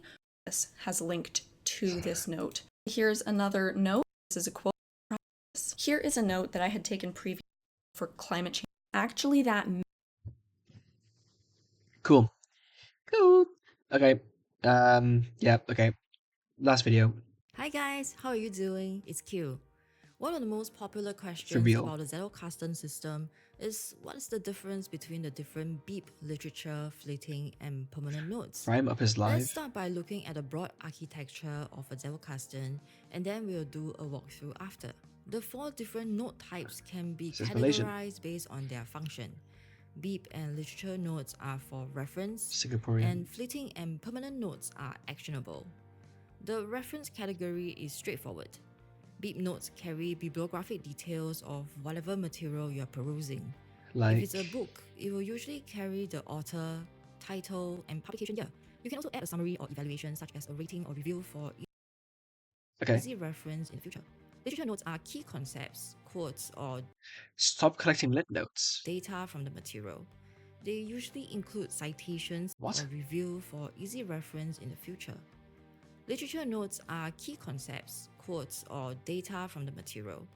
They usually include citations so you can easily trace where you've extracted this.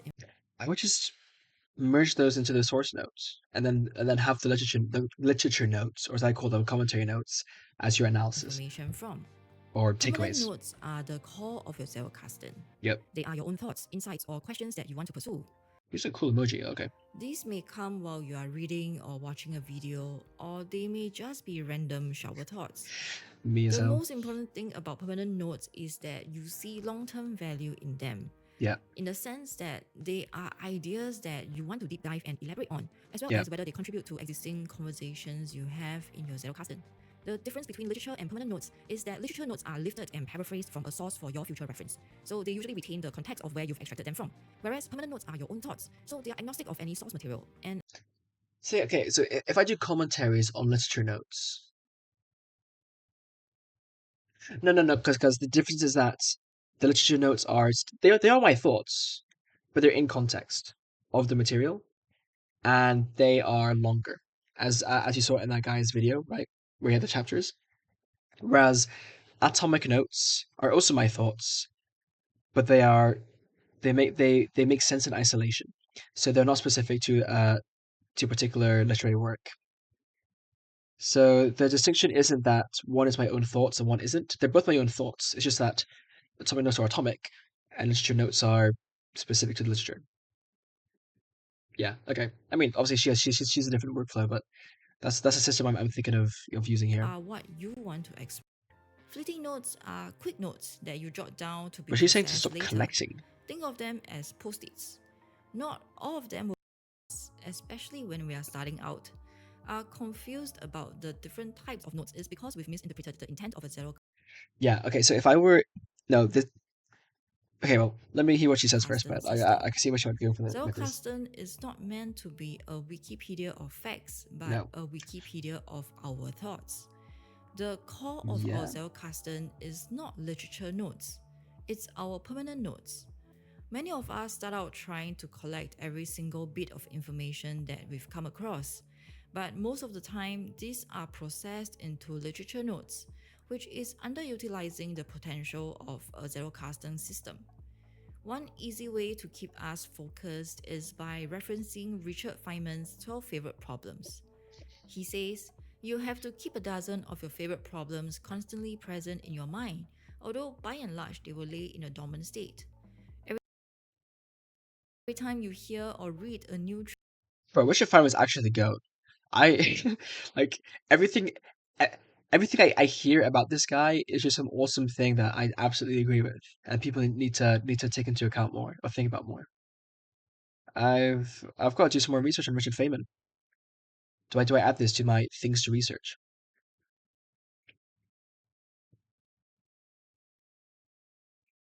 So I spell Richard Feynman.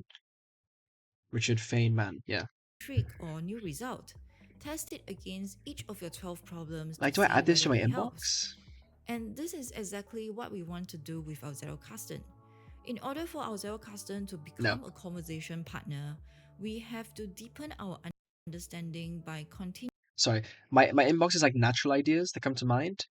These things to research thing is different. These are like, if I am bored or like don't know what to research, then this will give me like a good reminder of what things I want to research. But my inbox is like thoughts I've had on the fly that I want to write down. Yeah. Continuously elaborating on our permanent notes. Let's say I'm a lead student and while to add to our permanent note. Dude, my issue with this this whole like personalized thing, I am a generalist. Like I like to when I think explore any topic, I like to get deep into it, which makes it hard for me to like specialize. Anyway, whatever.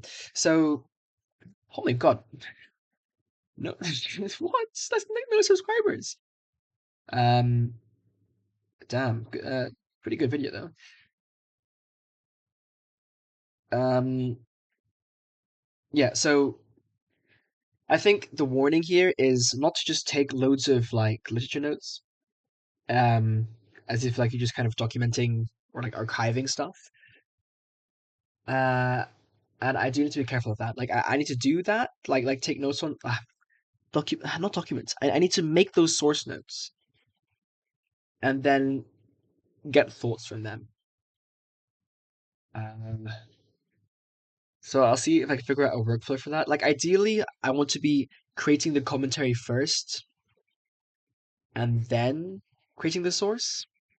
Like obviously, I need to make them at the same time, but like my commentary should necessitate the existence of the source, not I just create the source and then pray that I derive something from it, because it's not going to happen. Like those ideas I have are going to come from reading it in the first place. Like if I highlight something, it's not for shits and giggles. It's because I have something to say about it, probably, or like it stands out to me for a particular reason. So those should necessitate the creation of those source notes, not just creating them because I highlight like again like why would I highlight it otherwise, right?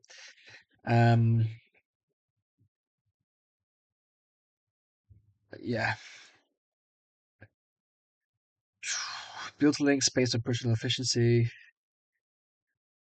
What does life feel worse in our 30s? I don't know. Oh yeah, remarkable's a thing. Okay. I don't care about remarkable. Configuration, I think, is like 4 cost 4/4. This would still be a really good card at 4 cost 4/4, but then you could at least deal with it. At least if you keep, Yep.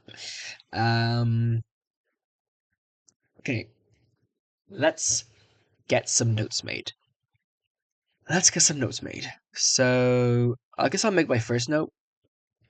Since I am genuinely interested in the science of note taking, my first note will be a bit on the nose. Atomic notes focus on one idea. So topics would be Zettelkasten,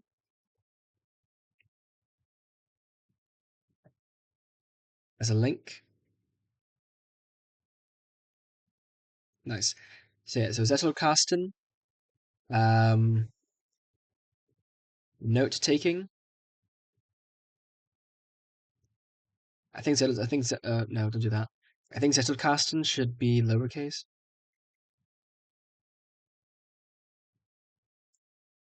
What the hell?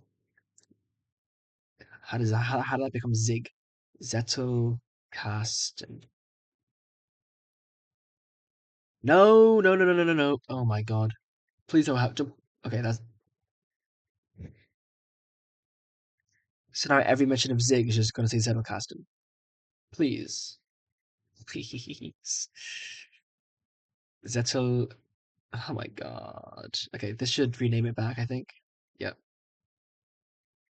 Do not delete that. Whoops. Okay.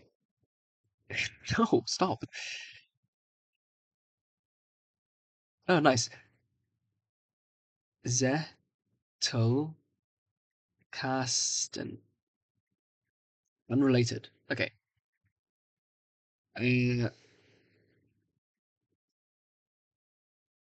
Atomic notes focus on one idea. See, this is.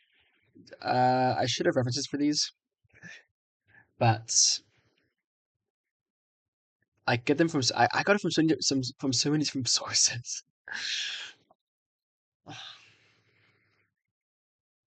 Okay, I'm gonna assume my main source was this. This. Hell?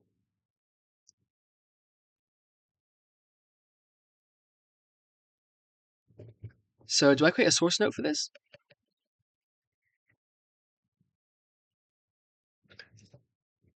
Like, it is an article. And like, has some insights and stuff. I guess I should, right?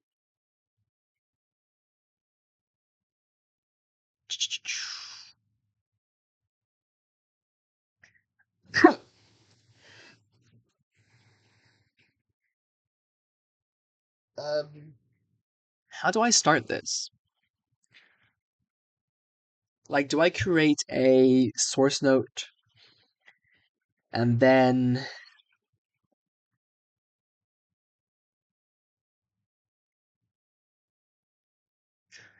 yes. Okay, here's what we're gonna do. I'm gonna create it first. Okay, actually no.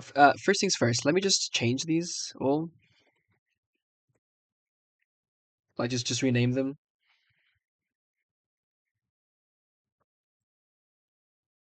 So they're out of the way. Oh my god. My motor functions are not functioning right now. Executive functioning skills are just dying. Projects we're keeping. Reminders we're keeping. Sources. So first layer reminders. Second layer.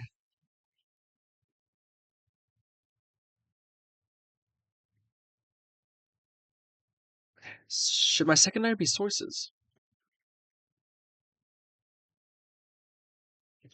And I'll remove the dash because who cares, man?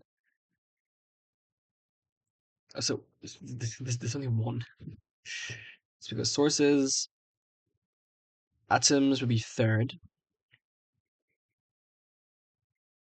Projects are fourth. Literature commentaries are second. Yeah. So we have our reminders, just like whatever. We have our sources, which lead to commentaries, which lead to atoms, which lead to projects. I mean, not necessarily, but like atoms link to commentaries, which link to sources, right? And projects link to atoms, which link to commentaries, which link to sources. Like that's a flow. And then reminders are just there for because they're reminders.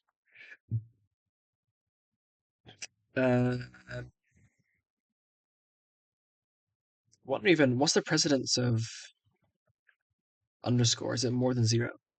Numbers. It is. Okay, so I'll have reminders as that. And then this. Okay, so get some icons in here. Sumi. What's a good icon for a source? Book.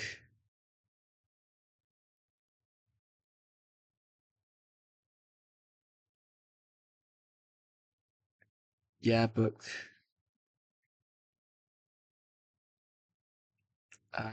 Book open text. Let's do book text.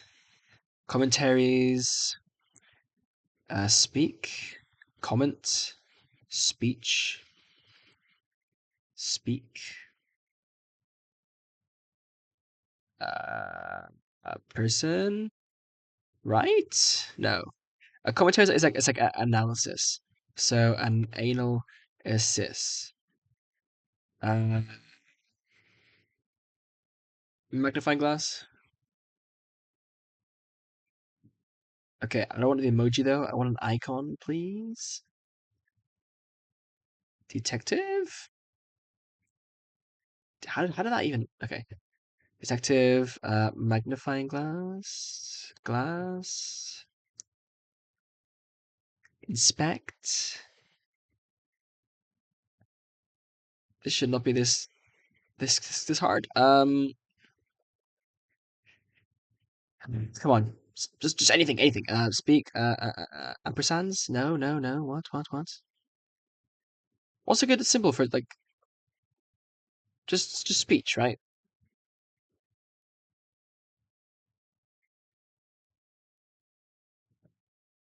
Actually, okay, I'll do a brain for thoughts. Yeah. Okay. Brain circuit. That's kind of cool, actually. I'll do brain cog, even though it looks nothing like a brain. Fuck me, dude. Okay, brain. It's like branching. We'll make this pink because the brain is supposedly pink, pinkish red. I mean. See, atoms. This is very like red, pink, purple. I'll make the sources blue because for some reason I associate blue with like sources, or brown, but that's a bit of a dull color. And I'm not doing orange because I already have red.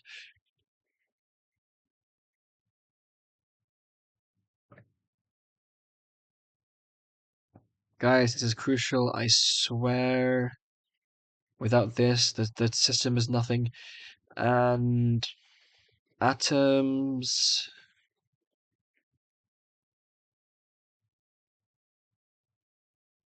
Green. Because green is a bomb ass color. I hate that. I hate that. Oh my days. Can we not? Can we not? Can we not? Can we not? Let's go.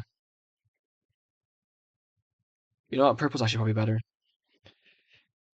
Okay. Oh, projects is also there. What should projects be? Create. Creative Commons license? Not really. Creation, creativity, art, something artistic.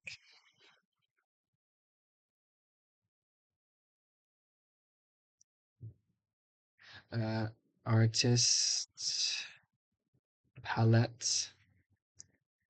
As if I'm an artist. Create. No, I just have that. Tool. A pen tool. That'll do actually. That'll do. And I'll make that orange. Because Blogger is orange. Don't ask why. Let's go this kind of color. That's too yellow. Like tiger orange. Yeah. Oh my god. Okay.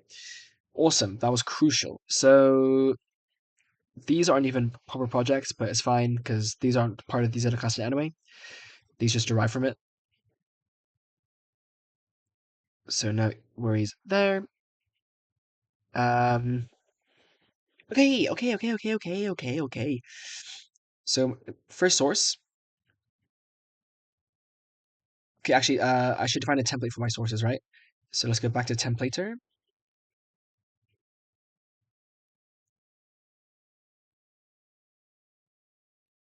Can I do this maybe for templates?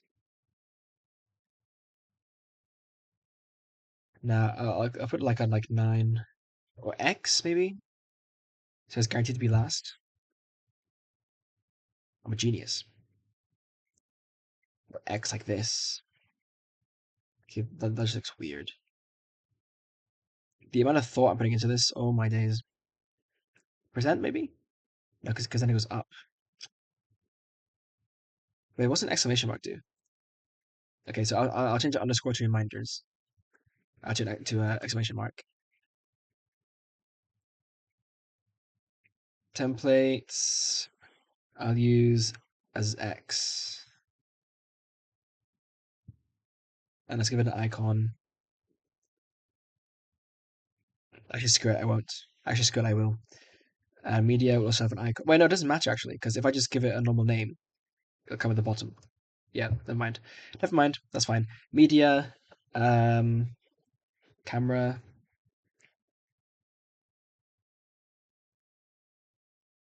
Or file video camera. That's good actually. Gray is fine. Templates. Oh, temperature icon. Was that added by the plugin? It must do because it's not bloody working. Okay, I call like let's try a different one. Code. XML.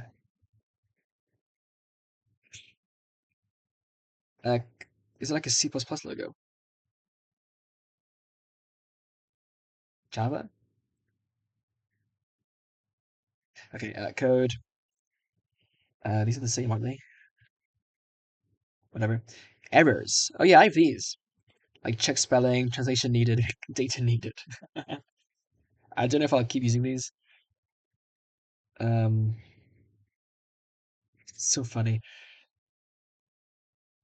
Okay, for all the ones I want to delete, I'll prefix with x, xx, which is a bit suggestive, but sort as well, xxx.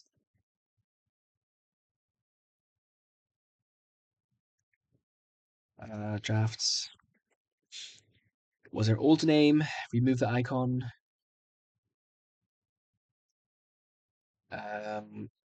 Media files.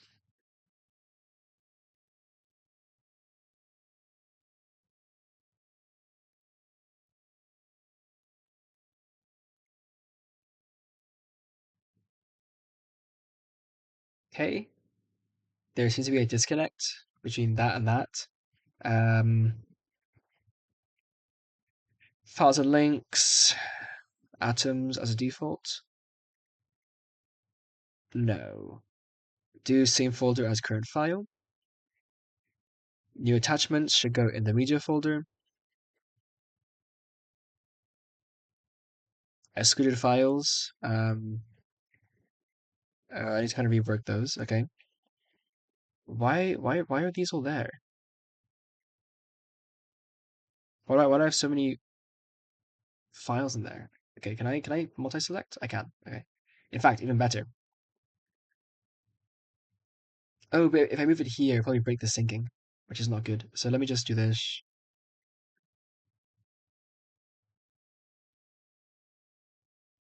Okay, I didn't want to move the folder. That was the whole point.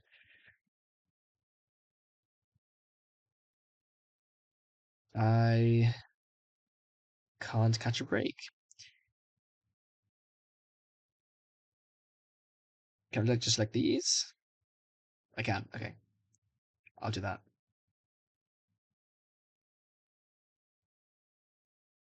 I don't know how they got into this place in the first place.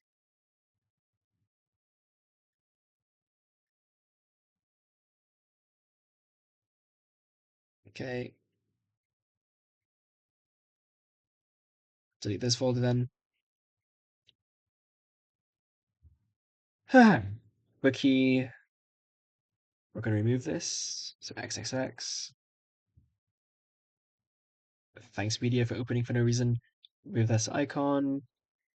Okay, so our folders that we actually have are going to be reminders, sources, commentaries, atoms, projects, and then media and templates.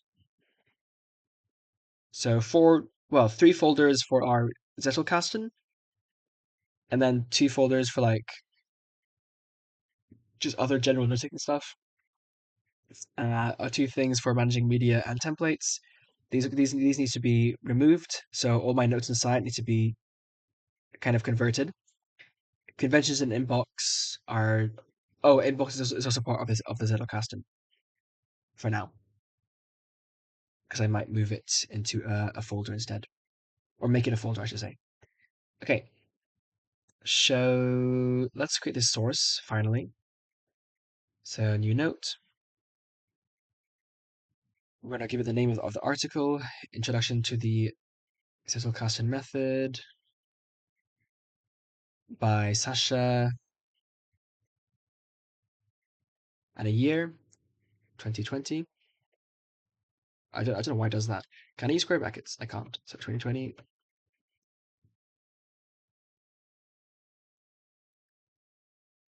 Do I include the full date? Might as well, I guess. Do I actually? No, I don't care. The year is good enough.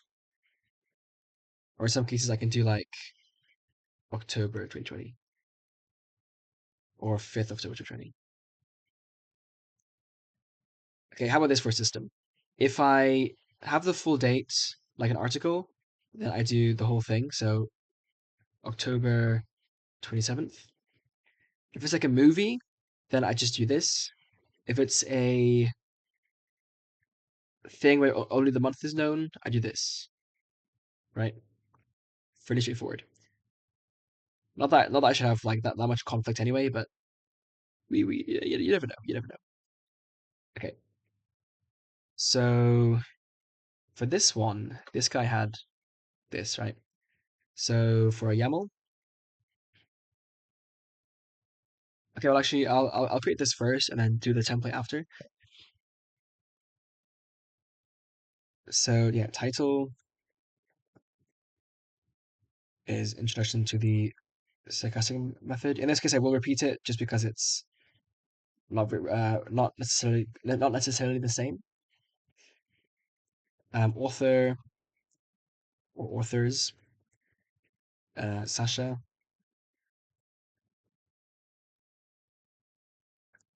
However that is meant to be, right? Published. That'll be a date. So this is 27th, 10, 2020.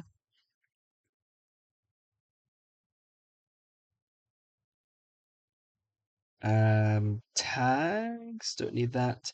Medium. So this would be a hashtag article. Why no tag? Just need to list. That's weird. No. Is there a tag thing? Checkbox, date, list, number. I should be able to do a tag. Like hashtag article, media article. What are my other hashtags? Countries. Yeah, those don't matter. So it'll just be article. Hashtag article.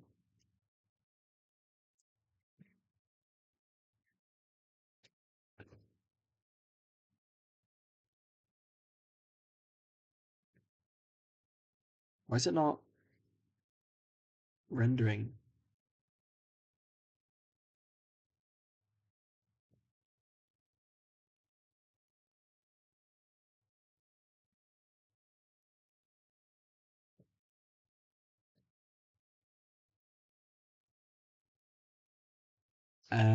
Awkward.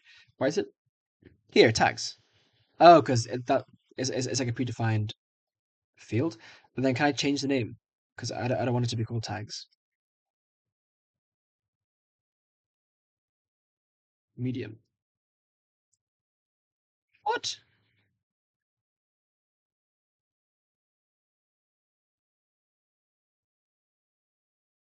Ah, fuck it. That's fine, to be honest. Well, what can I do? CSS classes topics. Wait, topics is a... Oh, no, I created that, didn't I? I did. Lysis. Okay.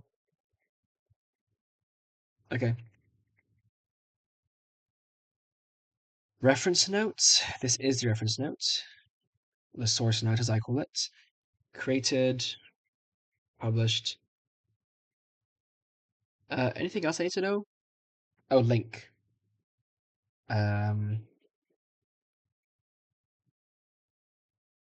Which would be a text, I guess.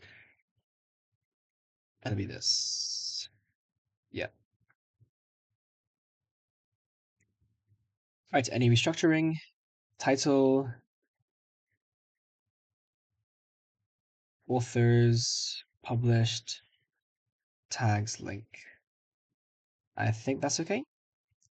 I mean, what can I see from this? Like a language? I guess language actually might be kind of useful. Like, I mean, it's in Chinese and English, but I access it in English. But if I'm quoting it, then that should become evident anyway, so I think that's okay. Yeah, I can't think of anything else that's worth including. Your title, your authors, publish, date, the tags, the links. I mean, if it's like a book, you might want like the ISBN or something, but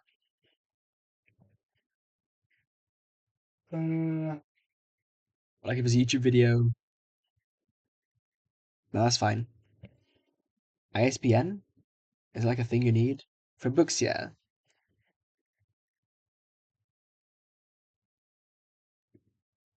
Whatever. Let's not overthink it too much. Okay. And then I just summarize it.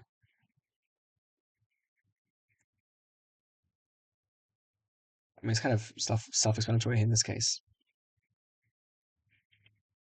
So I mean, that could just be it, to be honest. Like that is the note. And then 6 hours. Oh my god. And then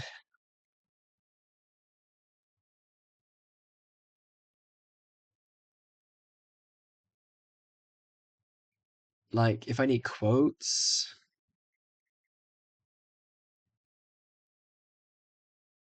the body.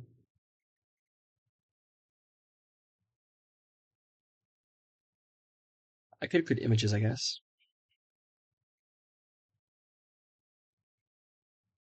Yeah. I'll screenshot because I don't want all that fluff.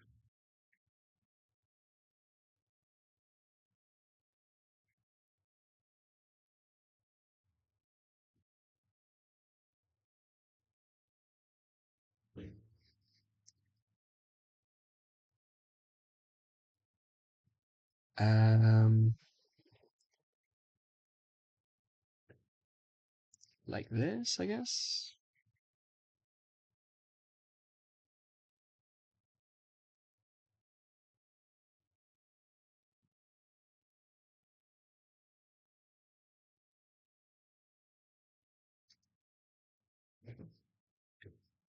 Like this is technically a quote.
You know, screw this. Screw this. Okay, I'm gonna keep this. No, I'm not. I'm actually going to delete this note. I think this is just it doesn't need a reference. Like at this point, I just learned it. And it's not like it's not crazy. It's not even a revelation. Like I knew this anyway. It's just remembering it. That's important. Yep. So how do I write this?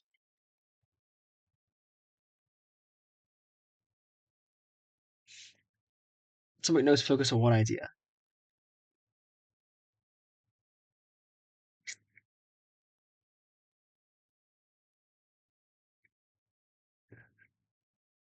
Yeah. So in a Zettelkasten, each individual.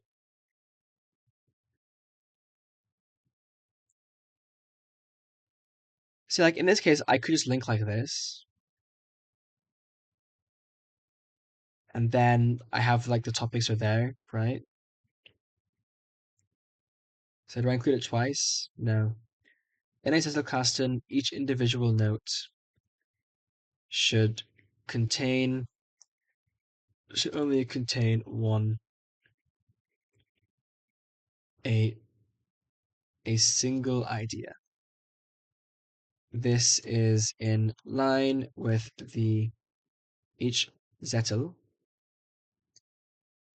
Note, this is in line with the concepts of atomicity and allows ideas to be built up as composable blocks.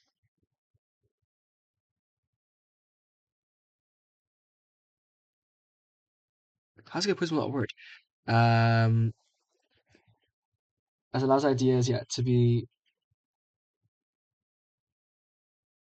and allows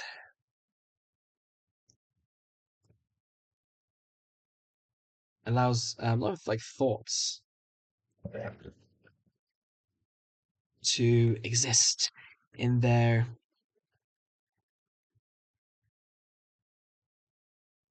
most what am I trying to say? It allows thoughts to exist in like their most. Sorry, is sarcastic capitalized?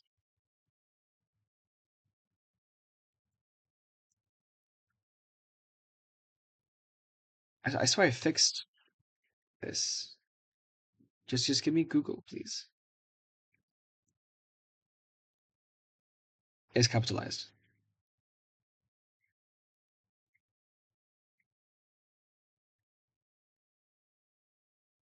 Atomicity. Is that not a word?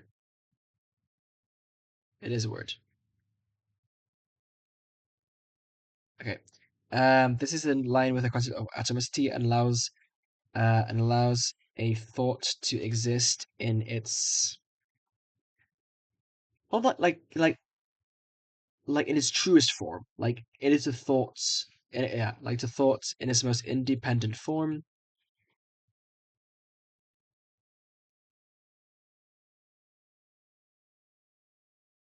Or even like abstracted away. Screw that.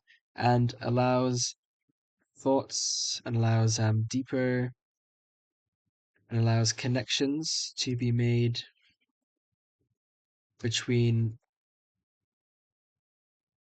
otherwise independent thoughts and ideas.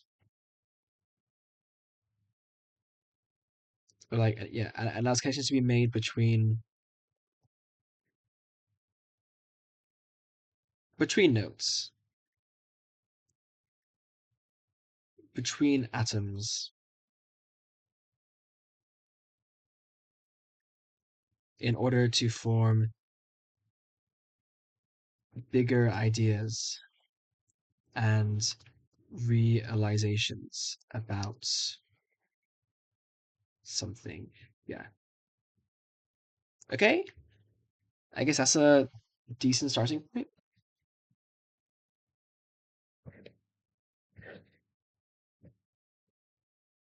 I definitely should have a source for this though. But screw it. Let's just start there. So that's my first atom. It almost feels like I've made like a what you call it?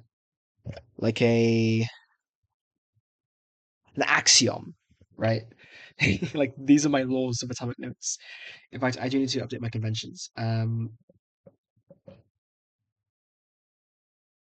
this I'll make a template out of this. So templates, note, source, right? Like this.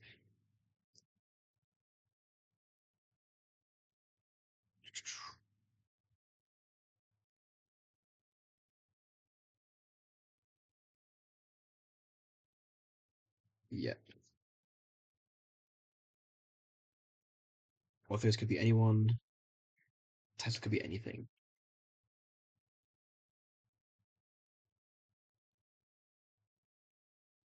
Yeah. Nice. Not too much to say about that, so I'll just delete this one. Adios. And the file. Okay. So the inbox captures rough notes, such ideas, as we organize later. Reminders are just that, a place to keep reminders of soft flexibilizer habits. The atoms are places that fit the Zig method. The Zettelkasten model. One idea per note, written in own words, not verbatim. Combination in isolation, linked to other items to form connections between ideas. To create a new note, choose Control O. Yeah. I'll put something like tips.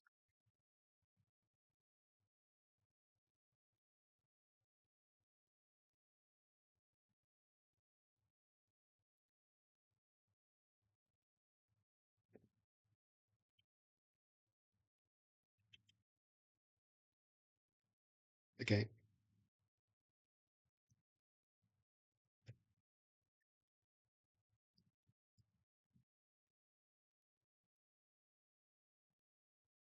Sources. So sources are a way to uniformly reference source material within Obsidian, like within the vault itself, and only contain metadata and like direct quotes / summaries. Commentaries expand on sources by giving thoughts and analyses on particular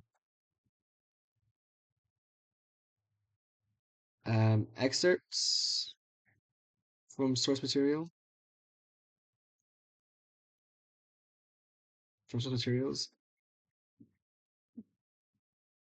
and are specific and gives insights, that are also specific to that material, to those.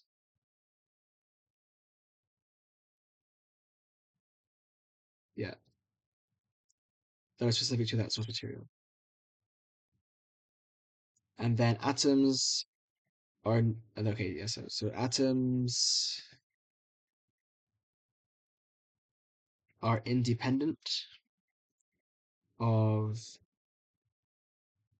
sources and can be understood in isolation.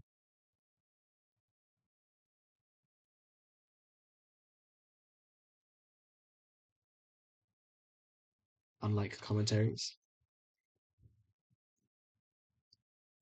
They are atomic, meaning they are only one idea, meaning they only contain one,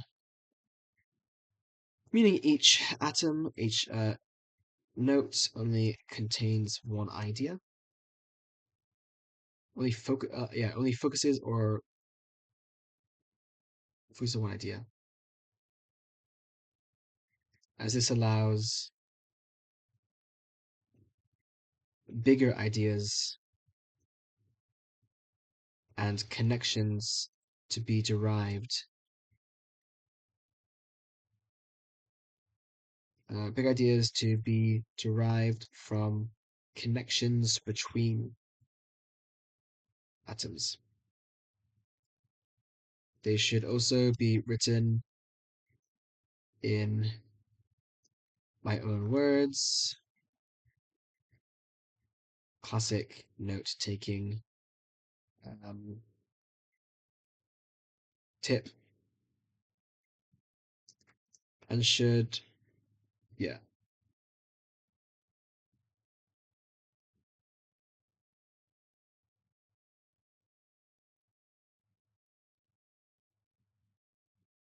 Okay.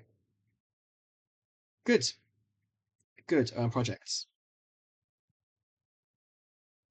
Projects are not part of the Zettelkasten. Projects are not part of the Zettelkasten either, but do derive from it.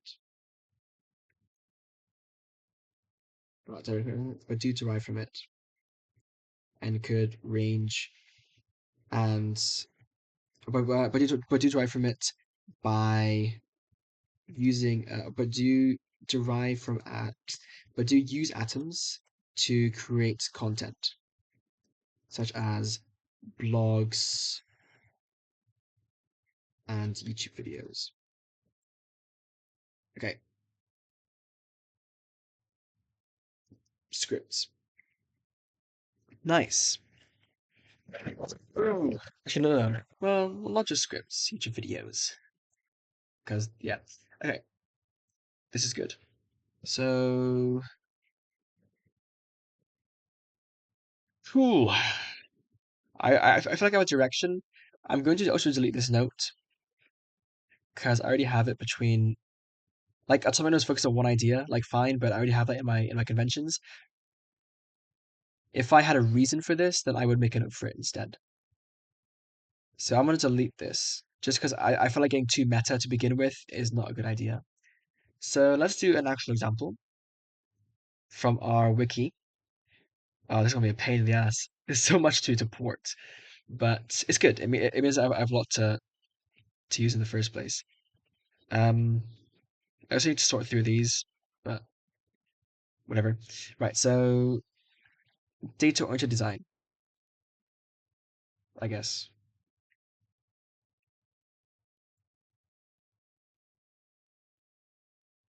I look like a scratch on my neck. Let's do something else. Monoid?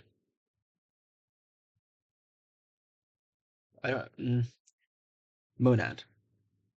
A monad is a monoid in the category of endofunctors. Surely not. Oh man, what do I like? Something a bit simpler. Complex number.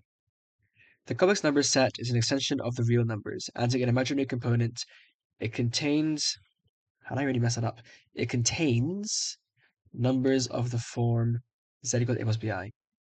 How do I turn this into an atomic note? What did Claude give me some suggestions in it?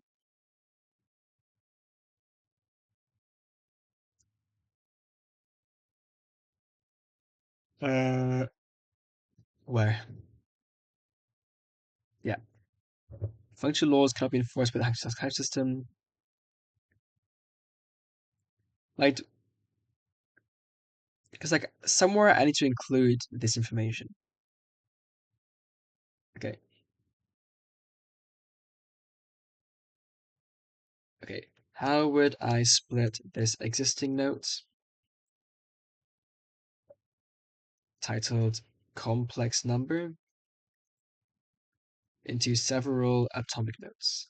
Let's see what Claude says, and I can see if yeah. It's easier to correct others than to think of it myself.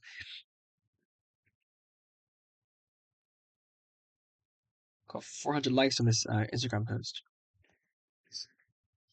but only because I commented early. Streamer Clavicular has been arrested for assault in Florida. Boy, you can't make this up. He's 5'11".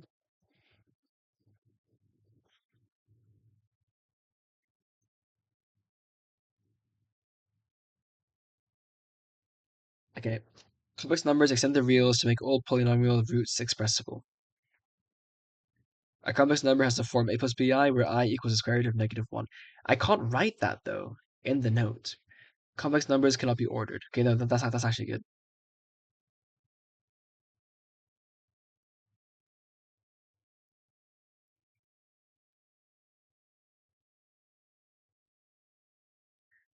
So how does these are just like links.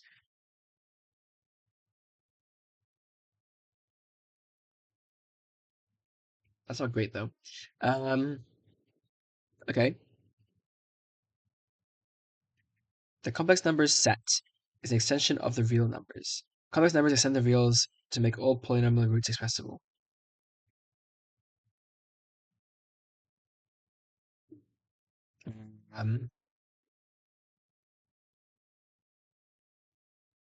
Okay. I mean, that's like I didn't even have that information explicitly on my page. But that's good.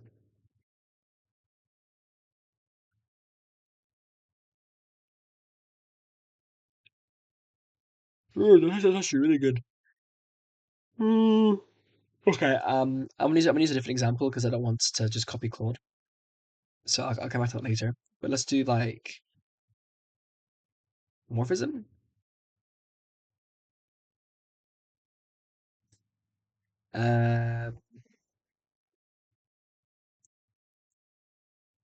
What would Rust be? Rust is an imperative programming language. Okay.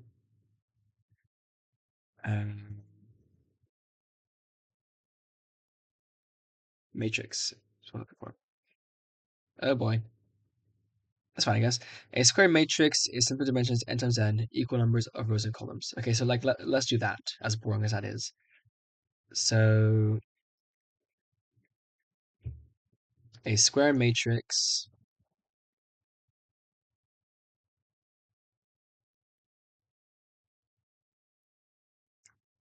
has an equal number of rows and columns.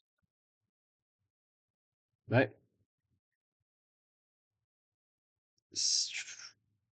Oh boy. Need to fix my templates. Templater, pull from templates. Templates, pull from templates. Daily notes, also pull from templates. Template slash diary, if you don't mind. Templater.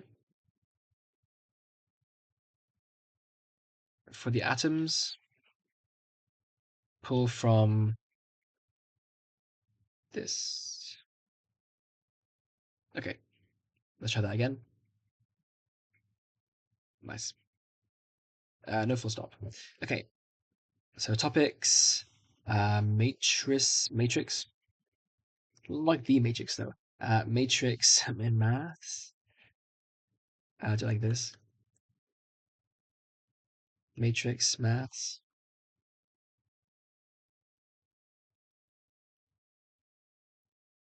Invalid properties. What are you on about, sir? Matrix mathematics. Is that not what I did? Oh, I did a tab.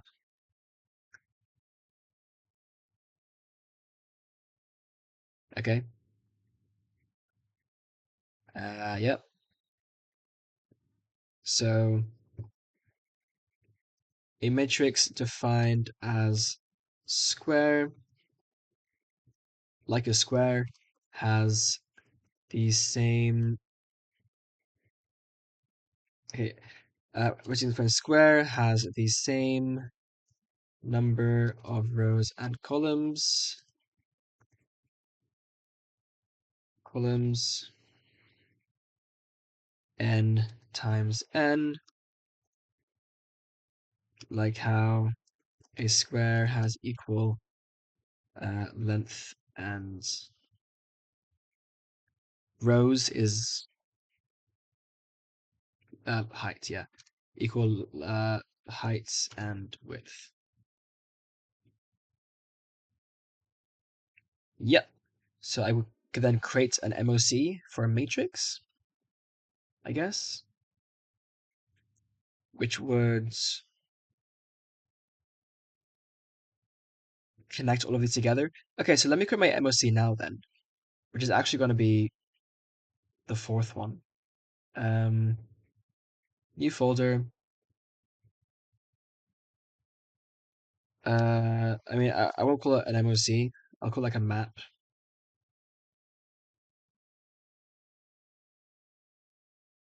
And put into the root namespace. and change this to 5. Maps, plural, with a map icon.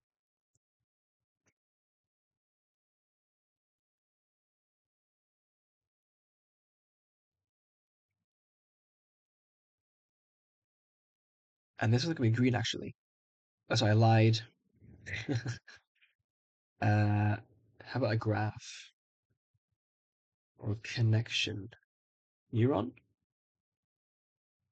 What? Tree?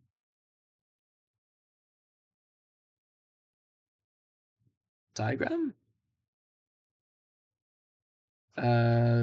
What? Neuron?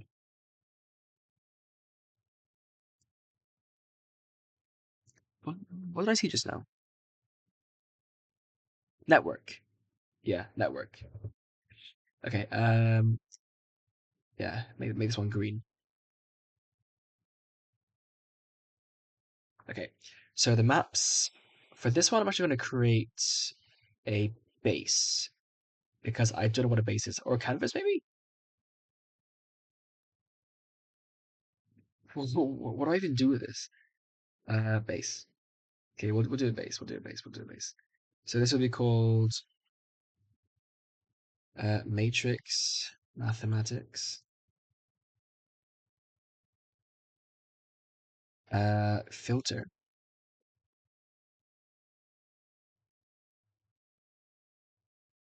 Where file links to matrix mathematics. So for this one, just got to make sure it does. Yeah. Awesome. Right. That's it. Name, file backlinks. Base name, same thing. Extension, folder. That's it, really. I could go like for a creation date as well, which is here.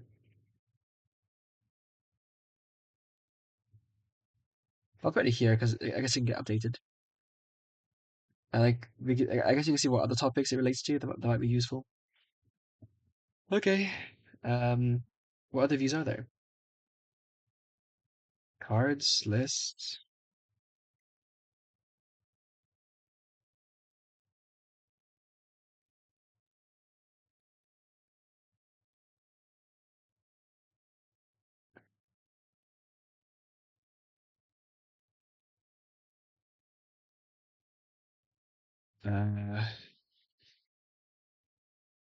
Okay.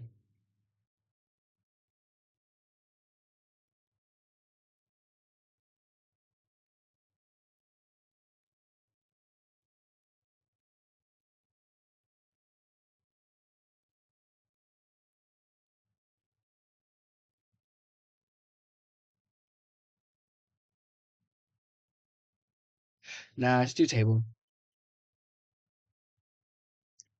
Yep, that's fine. Okay, so I guess that's our map. So if you want to just like see what's related, we can go there. For example, if I now create a new note, the identity matrix. So atoms, the identity matrix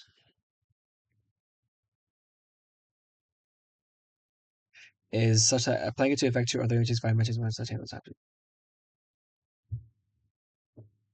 The identity matrix is an unchanging transformation. That does not make sense. How do I phrase this? God, the Feynman technique goes hard. Okay, let me just topics again. Matrix, mathematics. We can change the title after this, I guess, right? Later. So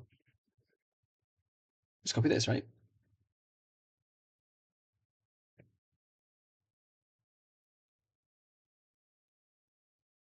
Yeah. Essentially, applying it to a vector or other matrix by matrix multiplication will not change which it is applied to. Okay.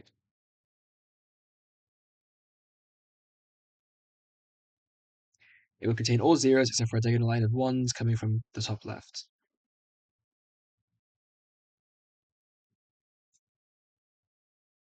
So I'll do example 3 by 3, right? 3 by 3 identity matrix.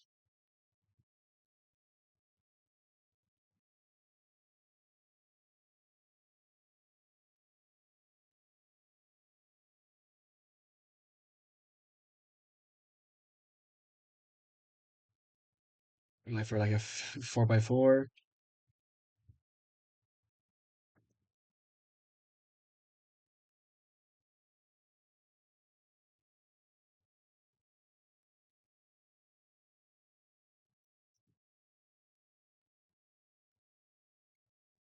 Yep.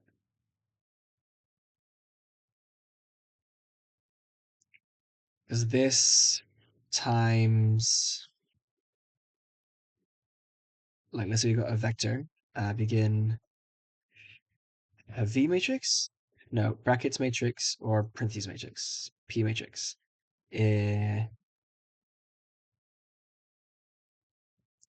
Like X, Y, Z. X slash Y slash Z. No need for times, actually. That equals, no way this is going to, how much space is this taking on my laptop right now? 6.5 hours. But like this should just be X. Yeah, I mean, it just equals itself. I'm not going to write the whole proof.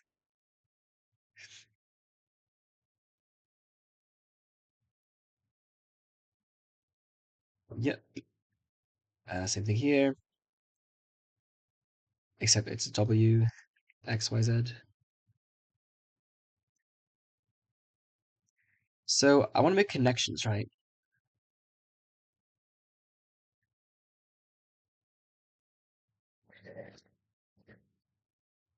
How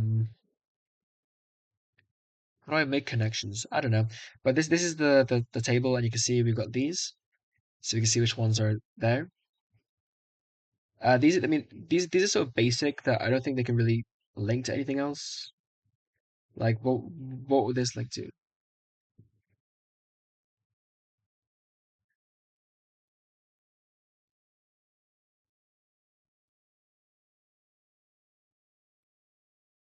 Is the identity matrix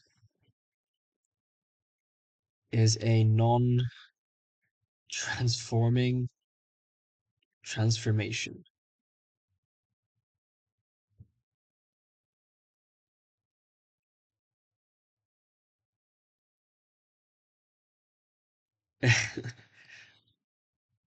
Or like is a non-changing transformation. A transformation that results in the same input that outputs the inputs. And that goes for the identity in general.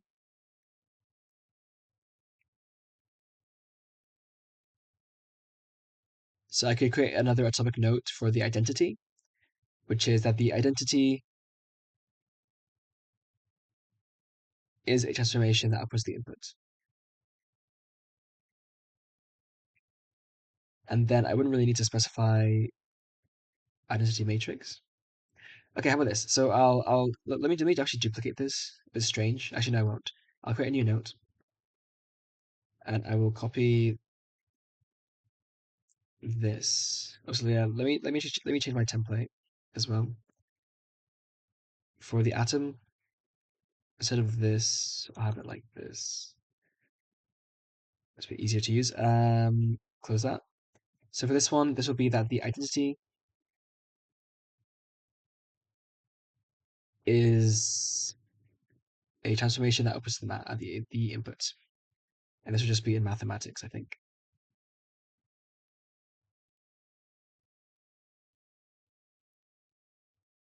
dot base. And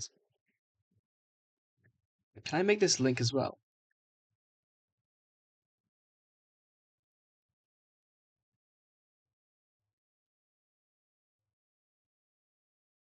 Oh, I can actually move this into the atoms, can't I? Right? Although I guess it's easier to navigate like this. It doesn't really matter that much. But can I make this link to an even bigger map? Can I do that?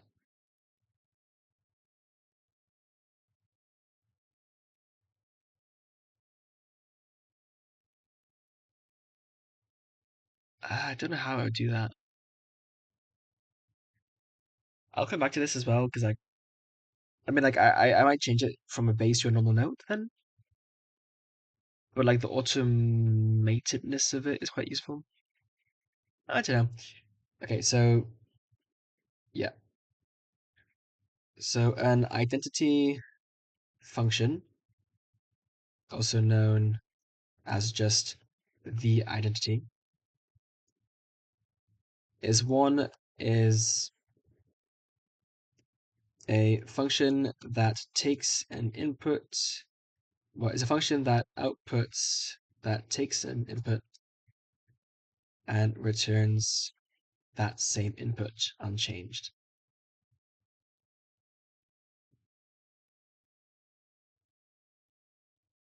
Unchanged, yeah. So example,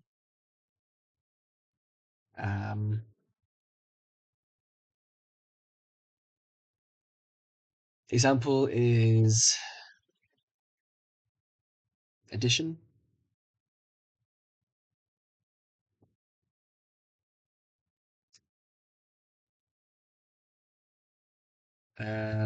I function of x equals x plus 0. Or for multiplication, f of x equals x times 1.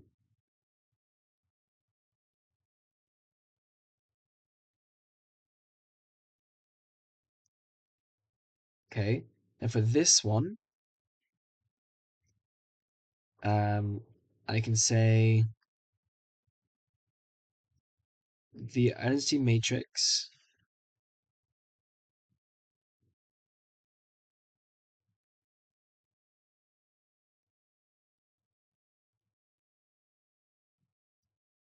the identity outputs the inputs. The identity matrix is a transformation that does not change the input. So, yeah, is a type of identity. So I'll call this the identity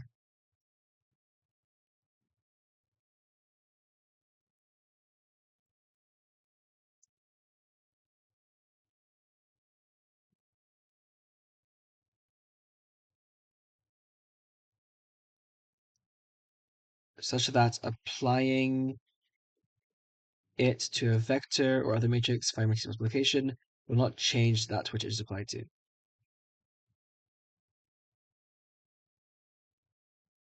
Yeah. So now I've got a link between this and this.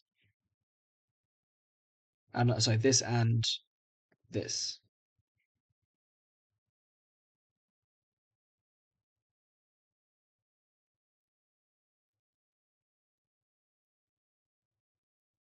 And here I'll add a property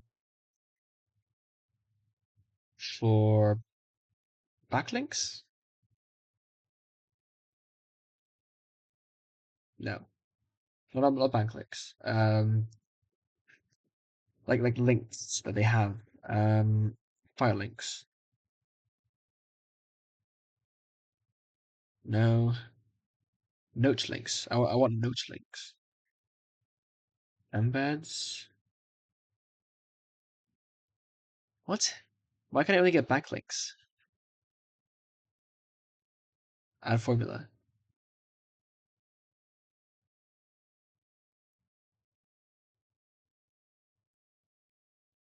No? Or what? Delete, please. How do I get the links it has? File links, which is just... Oh, it includes both, I guess. So should I just remove topics then?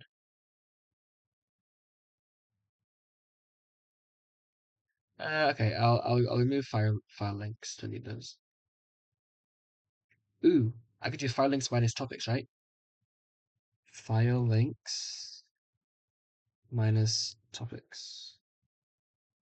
File links.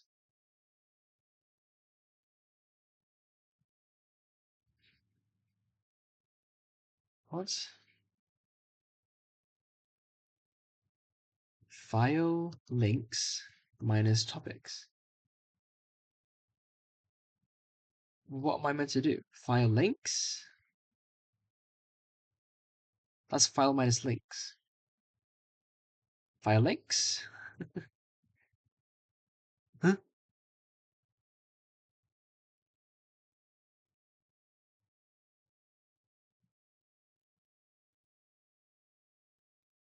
This is so stupid. File links. Like I can't call it that. So I have to rename this to file underscore links. And then I can do file links minus topics. Except it still doesn't work. Probably gonna crash out. Topics. So it reads that, but nothing else.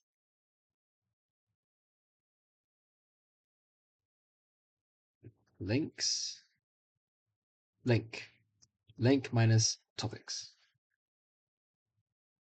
No. What? Link?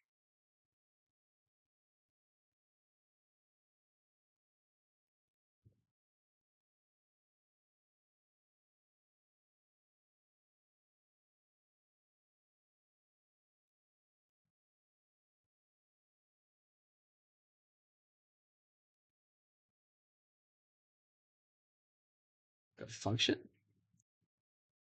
Bro, what the hell? Link self-string file display any. Okay, can I see the docs for this, please?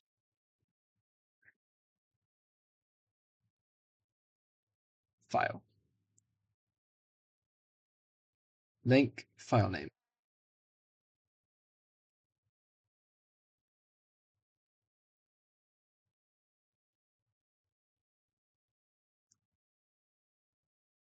Okay, file. But it takes self as an input.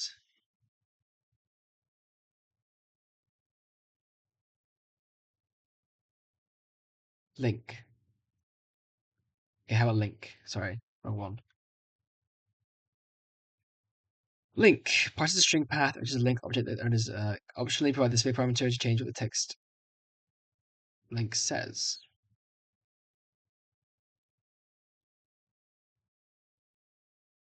Self? No? Self? Type error. Expected string given list. But what was I meant to do?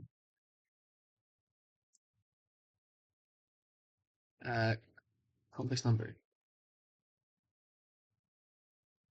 Invalid.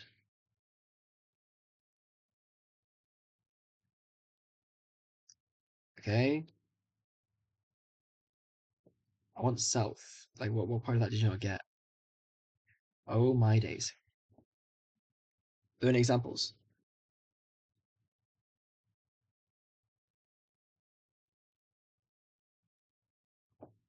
File dot Links. Okay, minus topics. Okay, how do I subtract a list from another list?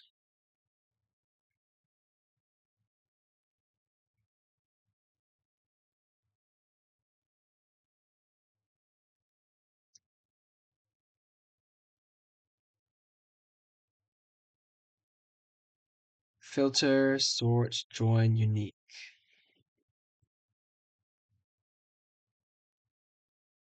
So dot filter topics dot contains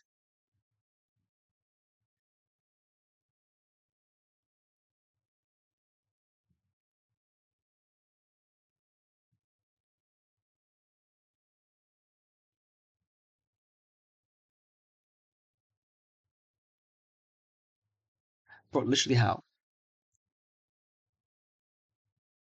A boolean.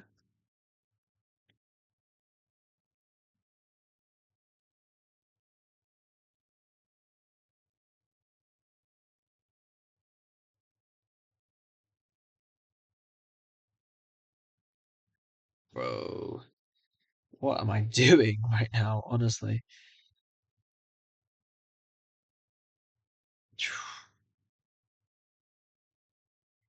I just want to show the links that do not include topics. Unique?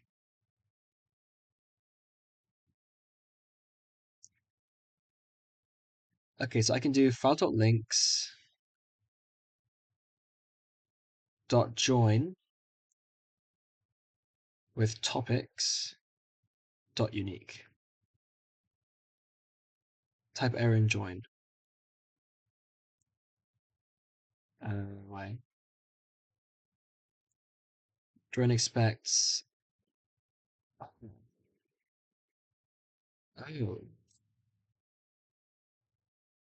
Crumbs. How do I combine two lists? Dot merge?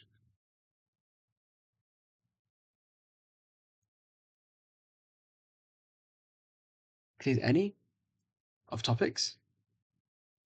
That's a boolean. Oh my god, bro. File.links dot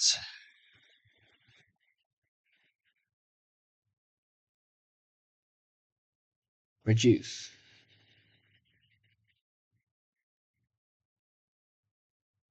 Topics.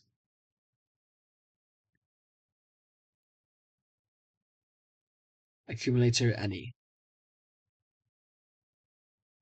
What? Okay, it's a list. Yeah. Unique? Okay, that includes that. I need to get the intersection somehow. Can I just add two links together? Kinda. Oh my days.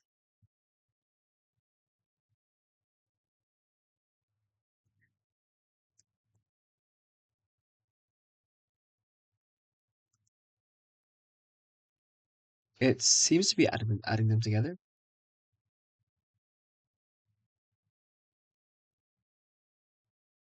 What? Why are topics being treated as strings now? They're not being rendered as links.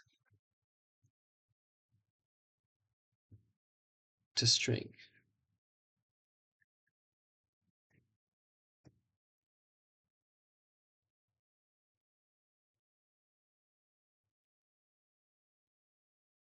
This is actually insufferable.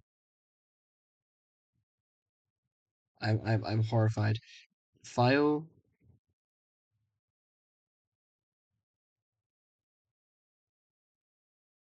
How's filter work? Like filter just be like a static value. Is there a for loop? No, that's if.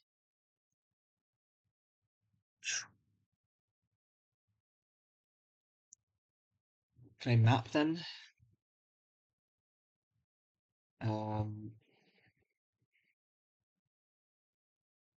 File.links plus topics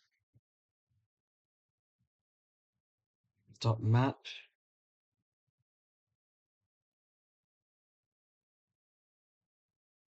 link.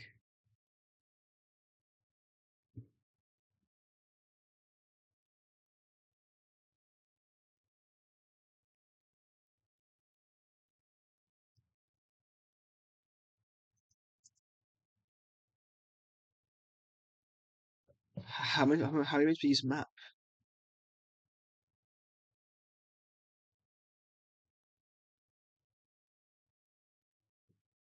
Is there like a fuller documentation?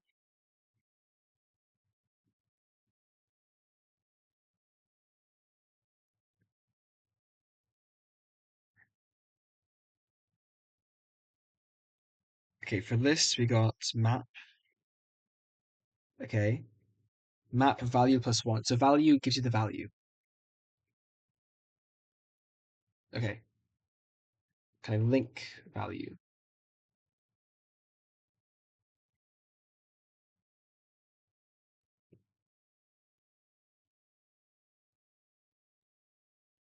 Okay. That actually does look like it works. And then can I do dot unique from that?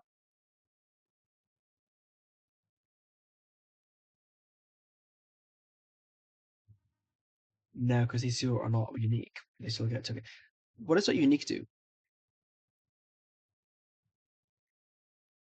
Oh, reduces a fold. Okay. Unique removes duplicate elements. How are these not duplicates? 1, 2, 2, 1, 2, 2, 3 dot unique. Okay. So if I have file dot links, okay, well, it's file dot links dot filter value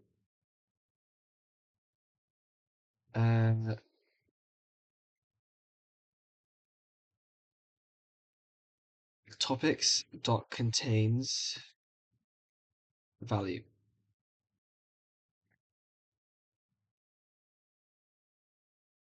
So this is links, only the ones where they do contain. Okay. So not. There we go. Okay, I finally figured it out. Okay, I got it. Okay, so for God's sake, I'm gonna call this page links or something. Or like atom links.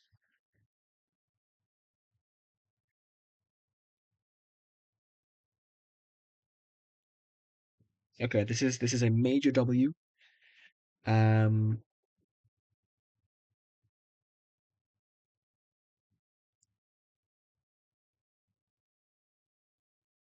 Yes. Okay.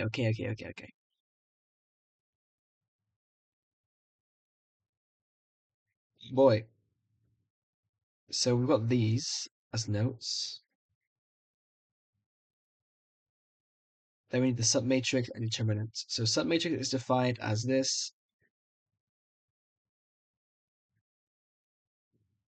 See, the titles just the issue is that the titles don't include this.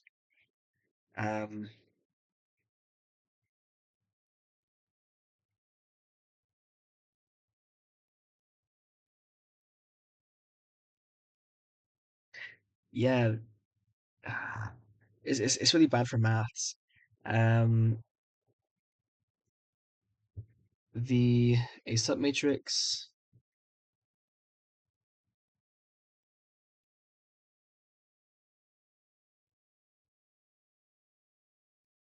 a submatrix is derived from a matrix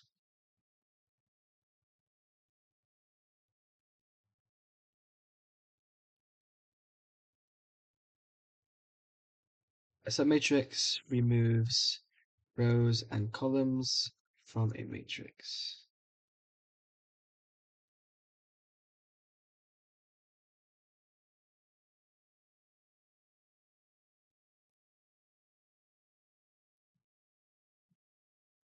So again, matrix mathematics.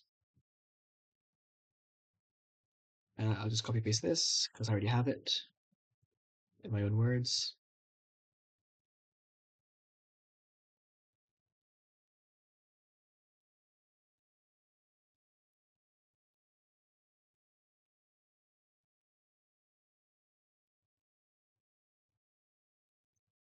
Okay. Determinant. The determinant can be calculated from a square matrix and represents the scalar factor of change of a linear transformation.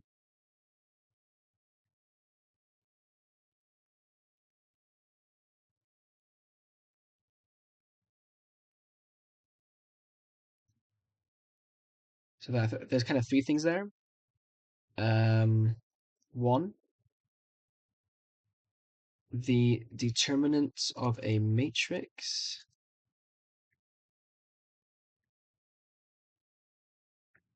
okay, so the determinant,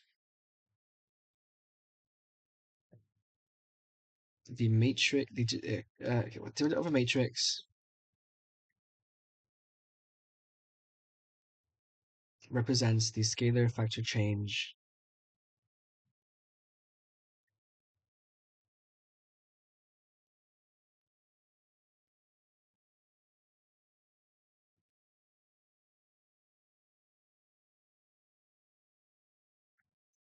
of space, I guess, for a linear transformation. So we got, again, matrix mathematics, but also linear transformation. I think that's the topic. We'll see.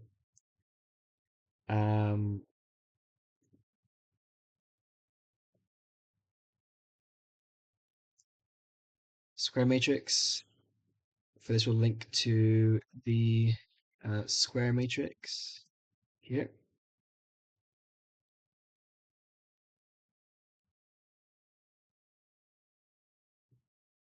Of a linear transformation.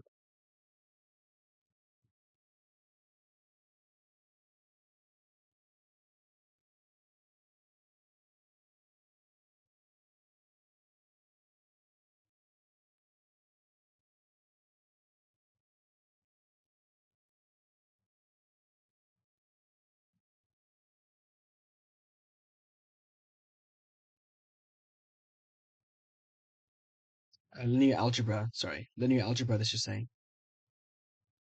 That's the big topic, okay? And then the other, because there are more, I can derive from this note, or this section. A negative determinant implies an orientation flip. Yeah, so this is once again matrix and yeah. So a negative determinant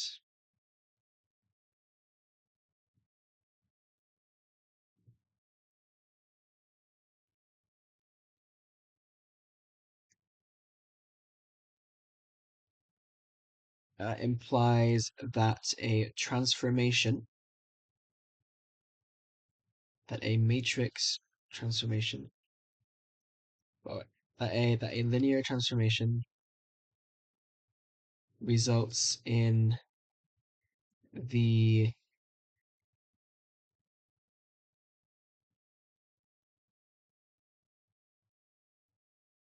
target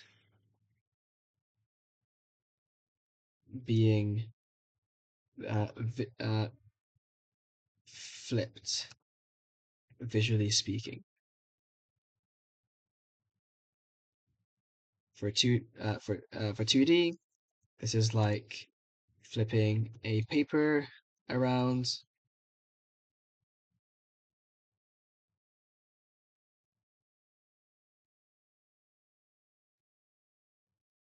And for 3D, it's like swapping one of the I can't remember what it was. Is it the Z-axis? like inverting one of the axes.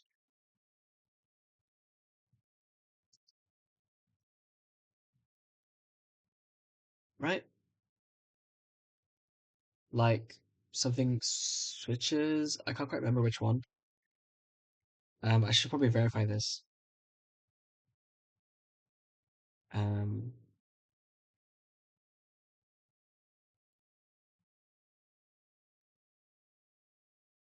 Negative determinant for a 3D object. Okay.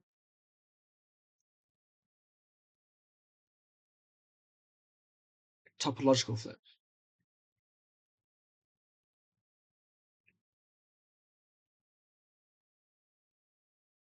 Boom, boom. Like this.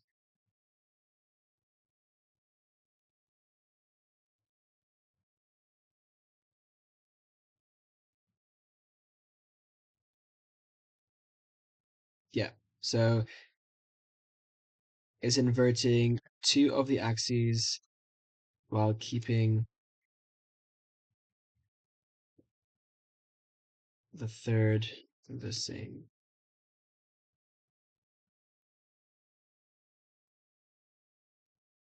Okay.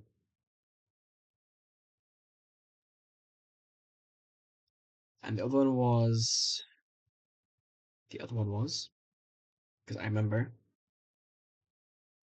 a determinant of 0 is a determinant of 0. Remember, it's like a, what do you call it?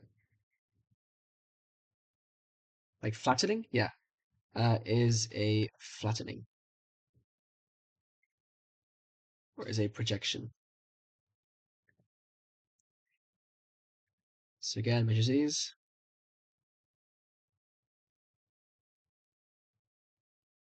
But also linear algebra at this point. If a linear transformation has a determinant of determinant equal to 0, that means the transformation is not injective or surjective. I can't remember.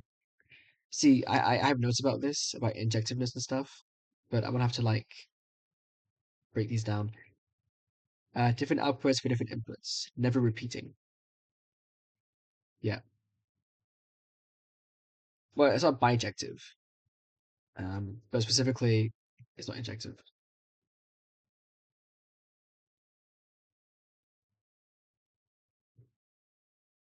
Injective functions map one input to one output. Or map every input to one unique output.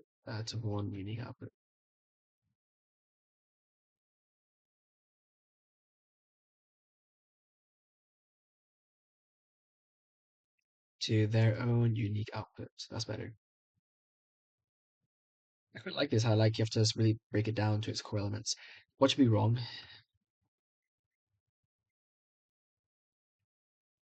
Okay.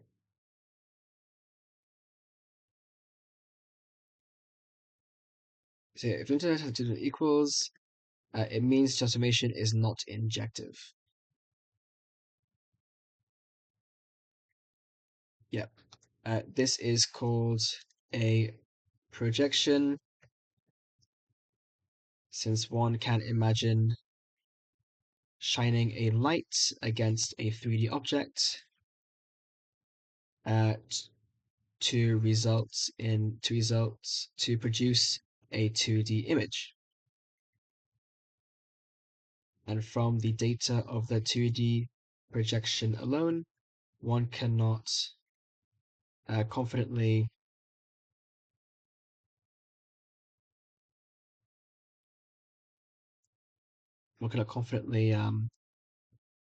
reproduce the 3D image, the original 3D object.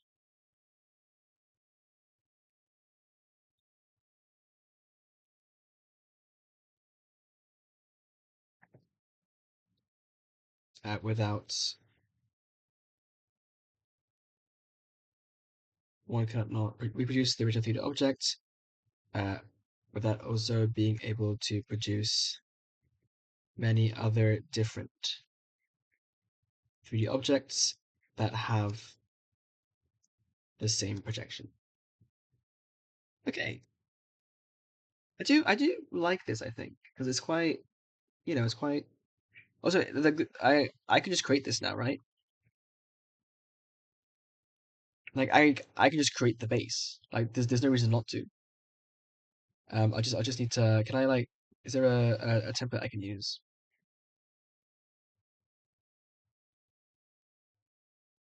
Because I'd love to like reuse the same thing I did before.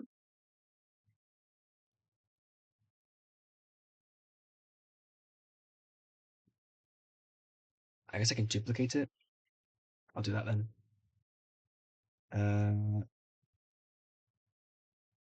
If it even lets me.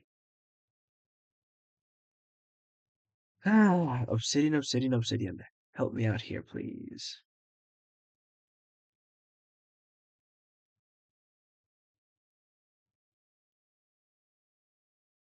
Square matrix 500. Oh, because it links to the image.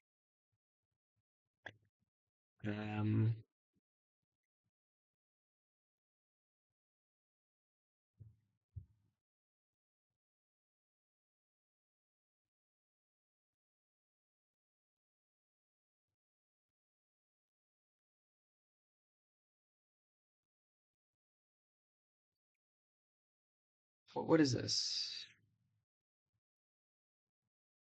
It doesn't tell me the image type. Please, can you just tell me? PNG.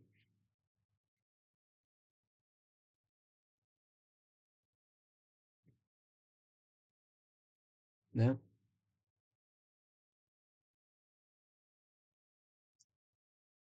File.link dot is type. Returns true the values of the provided type. Okay, let's look at the documentation again. Link file. Okay, is type anyone?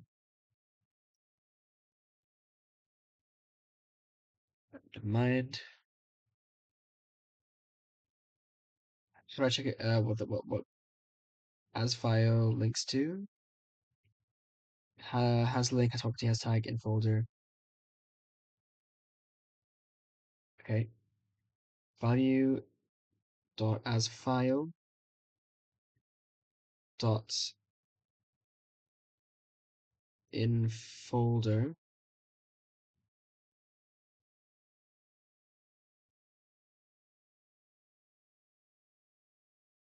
Is that string? Media. Nice. That actually worked. Okay.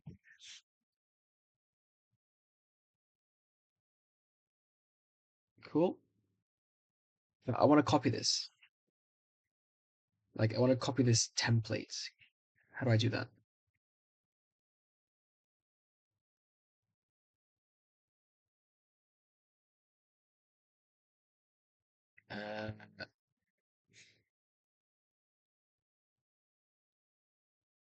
You got canvas here. Nothing for bases.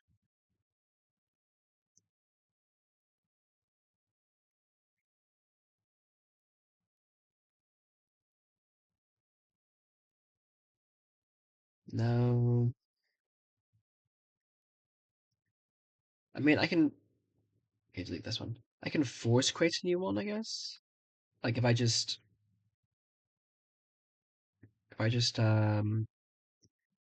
show in Finder or File Explorer, sorry, copy this. Yeah. And that will force create one. And then just call this one linear algebra. It works, I guess. And then just filter by linear algebra.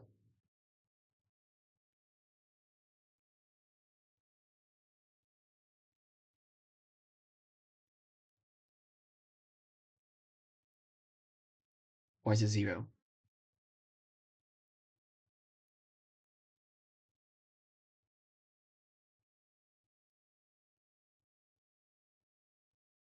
What?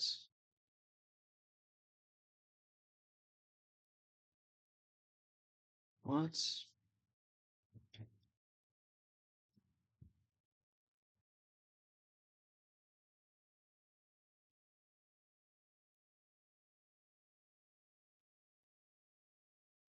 It's hiding the thing from me. Yeah, that's annoying. And that's actually really annoying. So now I need to. No, I don't need to manually update it. Okay, I don't understand, bro. I don't understand. Okay. Yeah, I don't know if I'll stick with bases, but for now it's not too bad.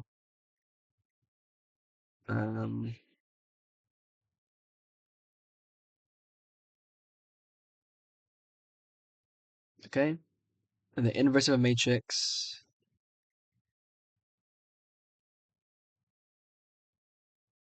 Okay.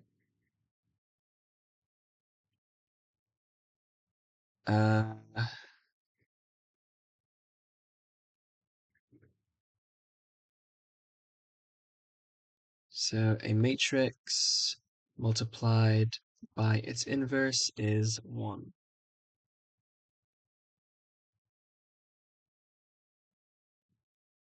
This is matrix. Okay. Just copy this.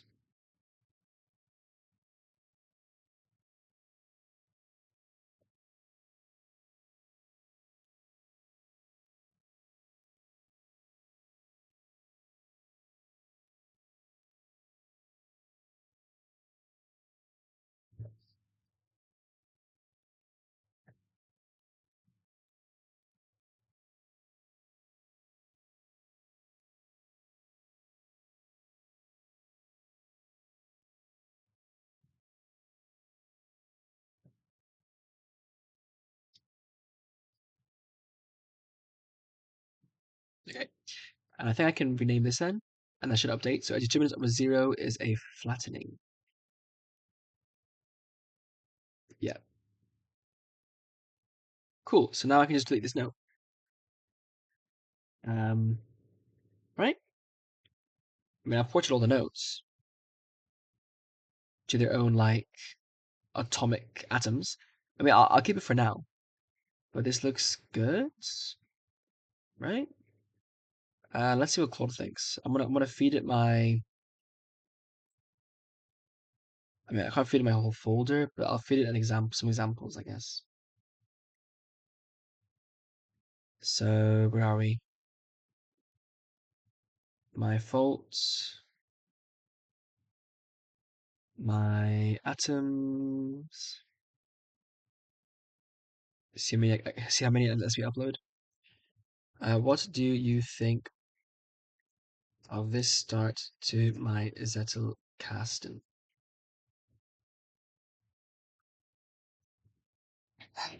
Okay. Good atomicity, that's not too much. The visual explanations are exactly what they benefit from. Linking the inverse back is nice dependency chain. References is empty throughout. Link to a video or textbook. Okay, I could say like from my lectures, I guess. The recursive determinant formula in the determinant no references, but doesn't link to the submatrix note. That connection is there to be made.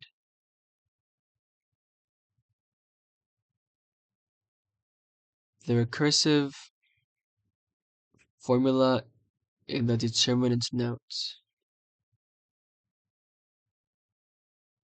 Right?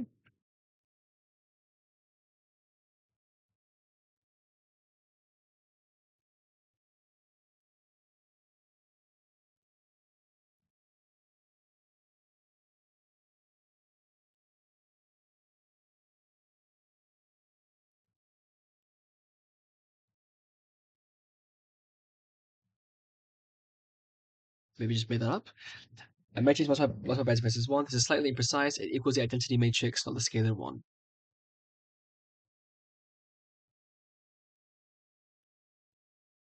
Oh, okay. That's just correction.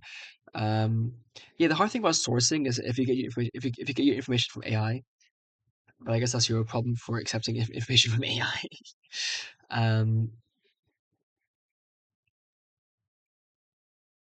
Yeah, is the identity.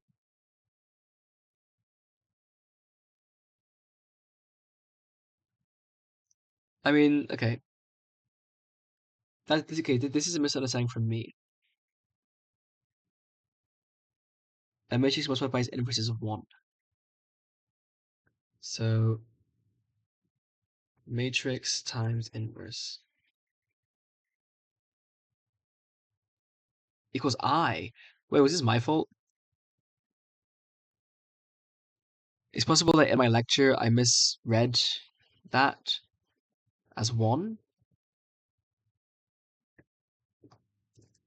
where I is the identity matrix. Okay.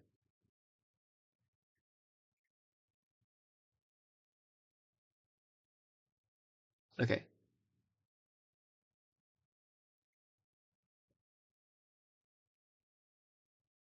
Okay. Some nodes are very thin.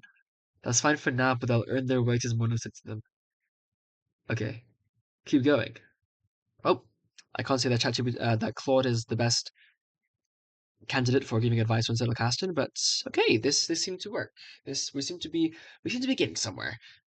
7 hours into this process, we seem to finally have something.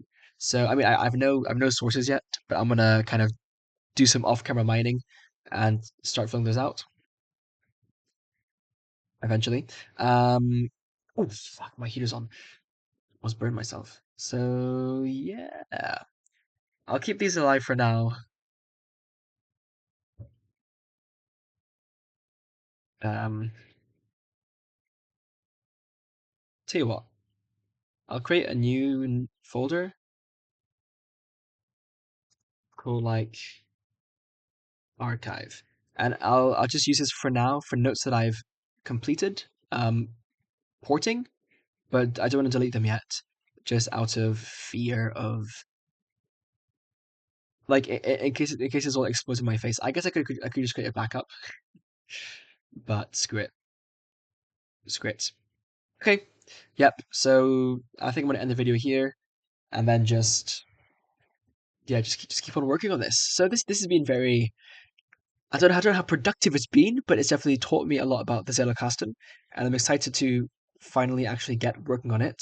Porting will not be easy, but I think making new notes will be a lot easier because I'll be in the mindset of the Zettelkasten, whereas in this case, I'm like, well, because I'm porting notes, I need to like kind of like shift it into the model, even though it wasn't originally meant to be, if that makes sense. But yeah, I'm not going to let this go any further. Thanks for watching. No, I mean, again, no one watched the whole 7 hours, but yeah, maybe I'll edit this into like a I learned how to Zettelcast video or something. But anyway, until then, ciao.